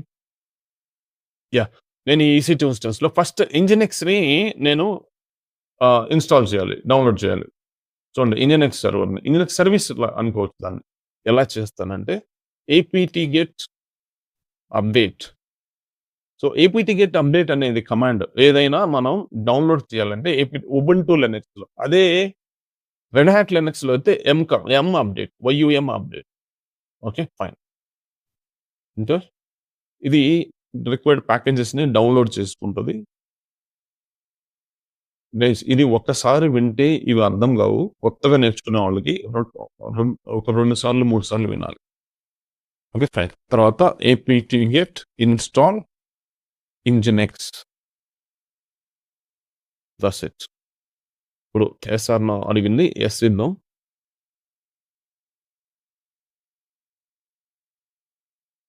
Yes, fine. Clear the screen. ఇప్పుడు Nginx సర్వర్లో ఎక్కడ మనం డిప్లాయ్ చేయాలి దీన్ని, మన అప్లికేషన్ని లేదంటే మన వెబ్సైట్ని అంటే అక్కడ ఒక పాత్ ఉంటుంది, డిఫాల్ట్ డిప్లాయ్మెంట్ పాత్. అది /www./HTML. సో ఈ పాత్ Nginx ఇన్స్టాల్ అయిందంటే ఆ పాత్ ఉంటుంది అన్నమాట 100%. సో ఇప్పుడు CD space var www/HTML enter.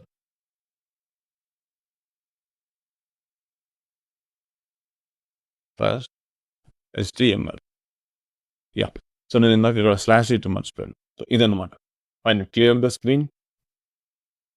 ఇక్కడ మనం దాన్ని చేయాలి. ఎలా చేయాలంటే ఫస్ట్ ఇది ఇలాగే ఉంచేసండి, ఇది బై డిఫాల్ట్ ఉంటుంది. ఫస్ట్ ఒక HTML ఫైల్ క్రియేట్ చేస్తాను. ఫైల్ ఎలా రాయాలి, ఎలా లినక్స్లో ఫైల్ క్రియేట్ చేయాలి, ఎలా మోడిఫికేషన్స్ చేయాలనేది నేను లినక్స్ వీడియోలో నేను చెప్పున్నాను. లినక్స్ కోర్సులో చూడండి కంపల్సరీ. విన్ కమాండ్ యూస్ చేసి, విమ్ అనేది ఫైల్ ఎడిటర్, ఫైల్ ఎడిట్ చేయాలి, ఎలా మోడిఫికేషన్స్ చేయాలనేది నేను ఇన్ డీటెయిల్గా ఇక్కడ index.html ఇది యాక్చువల్గా డెవలపర్స్ రాస్తారు, జస్ట్ నేను చూపిస్తున్నాను మీకు అంతే ప్రాక్టీస్. ఇది బై డిఫాల్ట్ ఇక్కడ ఏం రాయలేము, ఎందుకంటే by default Linux file escape మోడ్లో ఓపెన్ అవుతుంది. ఎస్కేప్ మోడ్లో మనం ఏం ఎంటర్ చేయలేము. చూడండి, నేను ఎంత టైప్ చేసినా ఎంటర్ అవ్వదు ఇక్కడ. It will not allow when it was in escape mode. దీంట్లో మనం ఏదైనా మోడిఫికేషన్స్ చేయాలంటే, ఏమైనా రాయాలంటే ఇన్సర్ట్ మోడ్కి వెళ్ళాలి. 2 మోడ్స్ ఉంటాయి, ఎస్కేప్ మోడ్, ఇన్సర్ట్ మోడ్. ఇది మొత్తం నేను క్లియర్గా లినక్స్ వీడియోస్లో నేను చెప్పుకున్నాను.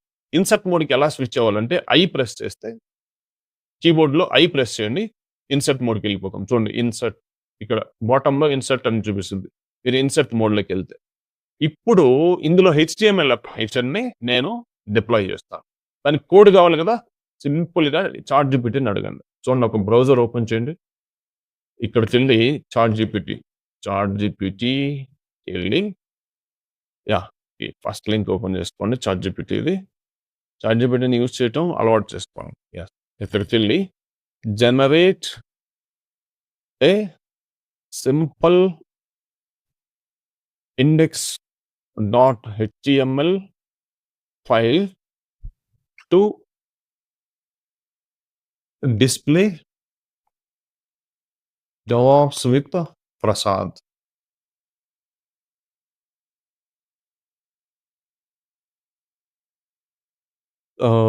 సింపుల్ బేసిక్ HTML అని పెడదాం, ఎక్స్ట్రా ఫీచర్స్ ఏం లేకుండా. చూడండి, HTML ఫైల్ ఇది ఇచ్చింది కదా, చూద్దాం. దీన్ని కాపీ చేసుకొని, దీన్ని కాపీ చేసి ఇప్పుడు నేను ఇందులో డిప్లాయ్ చేస్తాను. ఇన్సర్ట్ మోడ్‌లో ఉంది కదా! నేను పేస్ట్ చేయొచ్చు. అదే ఎస్కేప్ మోడ్‌లో ఉంటే చేయలేను. వెళ్ళిన తర్వాత ఇదంతా చేసేసాను. సో, ఇప్పుడు ఇది డెవలపర్స్ చేస్తారు. భయపడొద్దు దీని గురించి. జస్ట్ నేను మీకు చూపించడం కోసం. ఇప్పుడు ఎస్కేప్ మోడ్‌లోకెళ్ళాలి మళ్ళీ. ఇన్సర్ట్ మోడ్‌లో మోడిఫికేషన్స్ చేయొచ్చు. ఇన్సర్ట్ మోడ్‌లో నేను పేస్ట్ చేశాను ఇది. తర్వాత మళ్ళీ దీంట్లో నుంచి సేవ్ చేసి బయటకొచ్చేయాలి కదా! ఫైల్‌ని సేవ్ చేసి క్విట్ చేయాలి. దానికోసం ఎస్కేప్ మోడ్‌లోకెళ్ళాలి. We should go back to escape mode. Escape మోడ్‌లోకి ఎలా వెళ్ళాలి? కీబోర్డ్‌లో ఎస్కేప్ బటన్‌ని ప్రెస్ చేయాలి. సో, ఎస్కేప్ బటన్ ప్రెస్ చేశా. ఇప్పుడు నేను కోలన్ అంటే షిఫ్ట్ పట్టుకొని కోలన్ కొట్టండి. 2 డాట్స్ కోలన్ WQ. W అంటే సేవ్, Q అంటే క్విట్. ఎస్కేప్ మోడ్‌లోకి వెళ్ళటానికి ఎస్కేప్ బటన్. తర్వాత కోలన్. తర్వాత W. తర్వాత Q. లినక్స్ వీడియో చూడండి. ఈ ఫైల్‌ని ఎలా ఎడిట్ చేయాలో తెలుసుకోవాలంటే. లినక్స్‌లో డే 5 వీడియోలో అనుకుంటా నేను చెప్పింది. ఫైన్. ఇప్పుడు ఎంటర్. That's it. దీన్ని మనం దీనిలోకి వచ్చాం కదా! ఈ ఇంజినిక్స్ సర్వర్‌లో మనం డిప్లాయ్ చేసాం. ఇప్పుడు ఇంజినిక్స్ సర్వర్‌ని స్టార్ట్ చేయాలి. ఇంజినిక్స్ క్రియేట్ చేసాం. అందులో దీన్ని డిప్లాయ్ చేసాం. ఈ అప్లికేషన్‌ని. ఇప్పుడు ఇంజినిక్స్ సర్వర్‌ని స్టార్ట్ చేయాలి. ఎలా చేయాలి అంటే జస్ట్ దీనిలోంచి బయటకొచ్చి systemctl start లేదంటే service start Nginx. Okay. Service Nginx. మనం ఈ అప్లికేషన్‌ని ఔట్ సైడ్ వరల్డ్ నుంచి మనం మన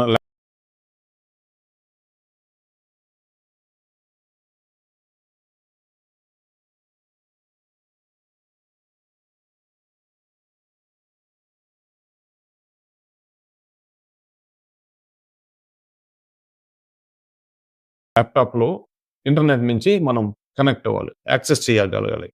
ఎలా చేయాలో చూద్దాం. ఒక్కసారి నేను ఇక్కడ ఇదే EC2 ఇన్స్టెన్స్‌ని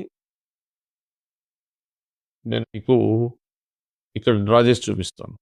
డ్రా చేయని అవసరం లేదు.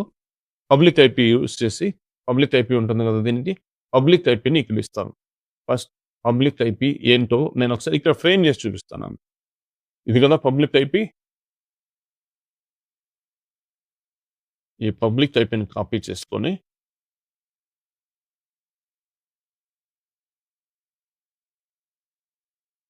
పబ్లిక్ ఐపీని ఇస్తాం ఫస్ట్. తర్వాత కోలన్. ఈ పబ్లిక్ ఐపీని ఇచ్చినప్పుడు మన రిక్వెస్ట్ EC2 వరకు వెళ్ళొద్ది. మన అప్లికేషన్ ఎక్కడుంది? ఇంజినిక్స్ సర్వర్‌లో రన్ అవుతుంది. ఇంజినిక్స్ సర్వర్‌కి వెళ్ళాలంటే మన రిక్వెస్ట్ పోర్ట్ నంబర్ ఇవ్వాలి. 80. 80 వచ్చి ఇంజినిక్స్‌కి డిఫాల్ట్ పోర్ట్ నంబర్. 80 ఇస్తాం. ఫైన్. అదే టామ్‌క్యాట్‌కి 8080 ఇంకొక సర్వర్ టామ్‌క్యాట్ అనేది ఇంకొక వెబ్ అప్లికేషన్ దానికి 8080 డిఫాల్ట్ పోర్ట్ నంబర్. ఇంజినిక్స్‌కి వచ్చి ఓన్లీ 80. డెవాప్స్ సెషన్స్‌లో ఇవన్నీ ఇన్ డీటెయిల్‌గా చెప్పున్నాను. ఫైన్. ఇప్పుడు దీని నుంచి చూస్తాను. ఏమవుద్దో చూద్దాం. Public awareness. ఒక బ్రౌజర్ ఓపెన్ చేశాను. బ్రౌజర్ ఓపెన్ చేసి ఇక్కడ ఇచ్చి తర్వాత 80 ఇచ్చాను. ఇప్పుడు ఎంటర్. ఎంటర్ ఇస్తే ఏమొస్తుందో చూద్దాం. సైట్ కాంట్ బి రీచ్డ్ అని వచ్చింది. సో, ఎందుకు ఇది యాక్సెస్ అవ్వట్లేదు అంటే ఇక్కడ బై డిఫాల్ట్ మనం దీన్ని యాక్సెస్ చేయలేం. ఎందుకు చేయలేమంటే ఇది ఒక సెక్యూరిటీ గ్రూప్ అనేది దీనికి అసోసియేట్ అయ్యి ఉంటుంది. ఈ EC2 ఇన్స్టెన్స్‌కి. సెక్యూరిటీ గ్రూప్ వచ్చి మన ట్రాఫిక్ అంటే ఇన్‌కమింగ్ ట్రాఫిక్‌ని రిస్ట్రిక్ట్ చేస్తది. ఎవరినంటే అలౌ చేయదు ఇది మనల్ని డైరెక్ట్‌గా ఇక్కడికి. మనం అక్కడ ఇన్‌బౌండ్ రూల్స్‌ని గాన ఎడిట్ చేస్తే అప్పుడు అలౌ చేస్తది. ఇన్‌బౌండ్ రూల్స్‌ని ఎలా ఎడిట్ చేయాలో చూద్దాం. ఇక్కడికెళ్ళి ఇన్స్టెన్స్‌కెళ్ళి ఇన్స్టెన్స్ ఉంది కదా! ఇక్కడికెళ్ళిన తర్వాత ఇది సెలెక్ట్ చేసుకోండి. ఇక్కడ సెక్యూరిటీ ఉంది కదా! ఈ సెక్యూరిటీని సెలెక్ట్ చేసుకున్న ఆప్షను కొంచెం కిందకెళ్తే ఇక్కడ సెక్యూరిటీ గ్రూప్స్ అని ఉంది. ఈ సెక్యూరిటీ గ్రూప్‌ని సెలెక్ట్ చేసుకుంటే ఇక్కడ చూడండి. ఎడిట్ ఇన్‌బౌండ్ రూల్స్ ఉంది కదా! దీన్ని సెలెక్ట్ చేసుకున్నాం. Edit inbound rules. తర్వాత యాడ్ రూల్ ఉంది కదా! యాడ్ రూల్ సెలెక్ట్ చేసుకోవాలి. ఇక్కడ 0 ఉంది కదా! మన పోర్ట్ ఏంటి? ఇది పోర్ట్ రేంజ్ ఉంది చూడండి. మనకి ఏ పోర్ట్‌కి కావాలి యాక్సెస్ 80. ఎందుకంటే ఎంజినిక్స్ పోర్ట్ నంబర్ వచ్చి 80 డిఫాల్ట్‌గా. ఇక్కడ ఉంది కదా! ఇది చేసుకొని ఆ సిఐడిఆర్ బ్లాక్స్ ఆల్ జీరోస్ ఇవన్నీ మీకు అర్థం అవ్వాలంటే వీపీసీ కాన్సెప్ట్‌లో నేను ఎక్స్‌ప్లెయిన్ చేస్తున్నాను. సిఐడిఆర్ ఆల్ జీరోస్ కానీ సెలెక్ట్ చేసుకుంటే it will allow all type of traffic. ఏ టైప్ ఆఫ్ ట్రాఫిక్‌నైనా అలౌ చేస్తుంది ప్రెజెంట్. సో, ఆల్ జీరోస్ చేసుకోండి. ఇక్కడ సేవ్ రూల్ ఉంది కదా! ఈ సేవ్ రూల్‌ని సెలెక్ట్ చేసుకుంటే inbound security group rules successfully modified అని వచ్చింది కదా! ఇప్పుడు ఎళ్లి ఒకసారి రిఫ్రెష్ చేసి చూద్దాం. యెస్. సో, చూడండి. So, we're able to access our application. DevOps with Prasad welcome to. So, ఇదే కదా మనం ఇచ్చిన కోడ్. సో, ఇదనమాట. ఇలా మనం అప్లికేషన్‌కి లాగిన్ ఏం లేదు. ఇక్కడ హెచ్‌టిటిపిఎస్ ఉంది కదా! హెచ్‌టిటిపి యూజ్ చేస్తే ఇది లాగిన్ అయిపోతుంది. ఎస్ నేను డిలీట్ చేశాను అంతే. ఫైన్. సో, ఇలా మనం అప్లికేషన్‌ని యాక్సెస్ చేయాలి. Yeah! That's it guys. So, ఈ వీడియోలో మనం EC2 ఇన్స్టెన్స్ అంటే ఏంటి? ఫిజికల్ సర్వర్ ఏంటి? వర్చువల్ సర్వర్ ఏంటి? డిఫరెన్సెస్ ఏంటి? అలాగే EC2 ఇన్స్టెన్స్ ఎలా క్రియేట్ చేస్తాం? ఎలా కనెక్ట్ అవుతాం? ఇంకా అప్లికేషన్‌ని ఎలా డిప్లాయ్ చేస్తాం? ఆ అప్లికేషన్‌ని ఇంటర్నెట్ నుంచి ఎలా యాక్సెస్ చేస్తాం అనేది చూసాము. సో, ఇంకా నెక్స్ట్ వీడియోలో మనం లాంబ్డా సర్వీస్ గురించి నేర్చుకుందాం. సో, ఇప్పుడే ఎవరైనా సబ్స్క్రైబ్ చేసుకోకపోతే ఇమ్మీడియేట్‌గా సబ్స్క్రైబ్ చేసుకోండి. ఎందుకంటే నేను క్లౌడ్ కోర్సెస్ తెలుగులో ఫ్రీగా ఇస్తున్నాను. AWS కంప్లీట్‌గా మీరు నేర్చుకోవచ్చు. అలాగే లినక్స్ కోర్స్ ఇస్తున్నాను. డెవాప్స్ ఇంజినీరింగ్‌కి ఎంత నాలెడ్జ్ అవసరమో లినక్స్‌లో అంతా నేను ఇస్తున్నాను. ఇంకా DevOps content, mock interview videos డెవాప్స్‌లో నేను ఇందులో పోస్ట్ చేస్తుంటాను. సో, ఇంకా ఏఐ కంటెంట్ కావచ్చు, లేకపోతే ఇండస్ట్రీ ట్రెండ్స్ ఎలా ఉన్నాయి, ఇవన్నీ నేను పోస్ట్ చేస్తుంటాను. అలాగే లైక్ చేయటం, షేర్ చేయటం మర్చిపోవద్దు. సో, మీరు ఎంత లైక్ చేస్తే ఇది అంతమందికి రీచ్ అవుతది. సో, అప్పుడు ఇది ఎవరికైనా రియల్‌గా ఫ్రీగా నేర్చుకోవాలనుకునే వాళ్ళకి యూజ్ అవుతుంది. Thank you guys. బై.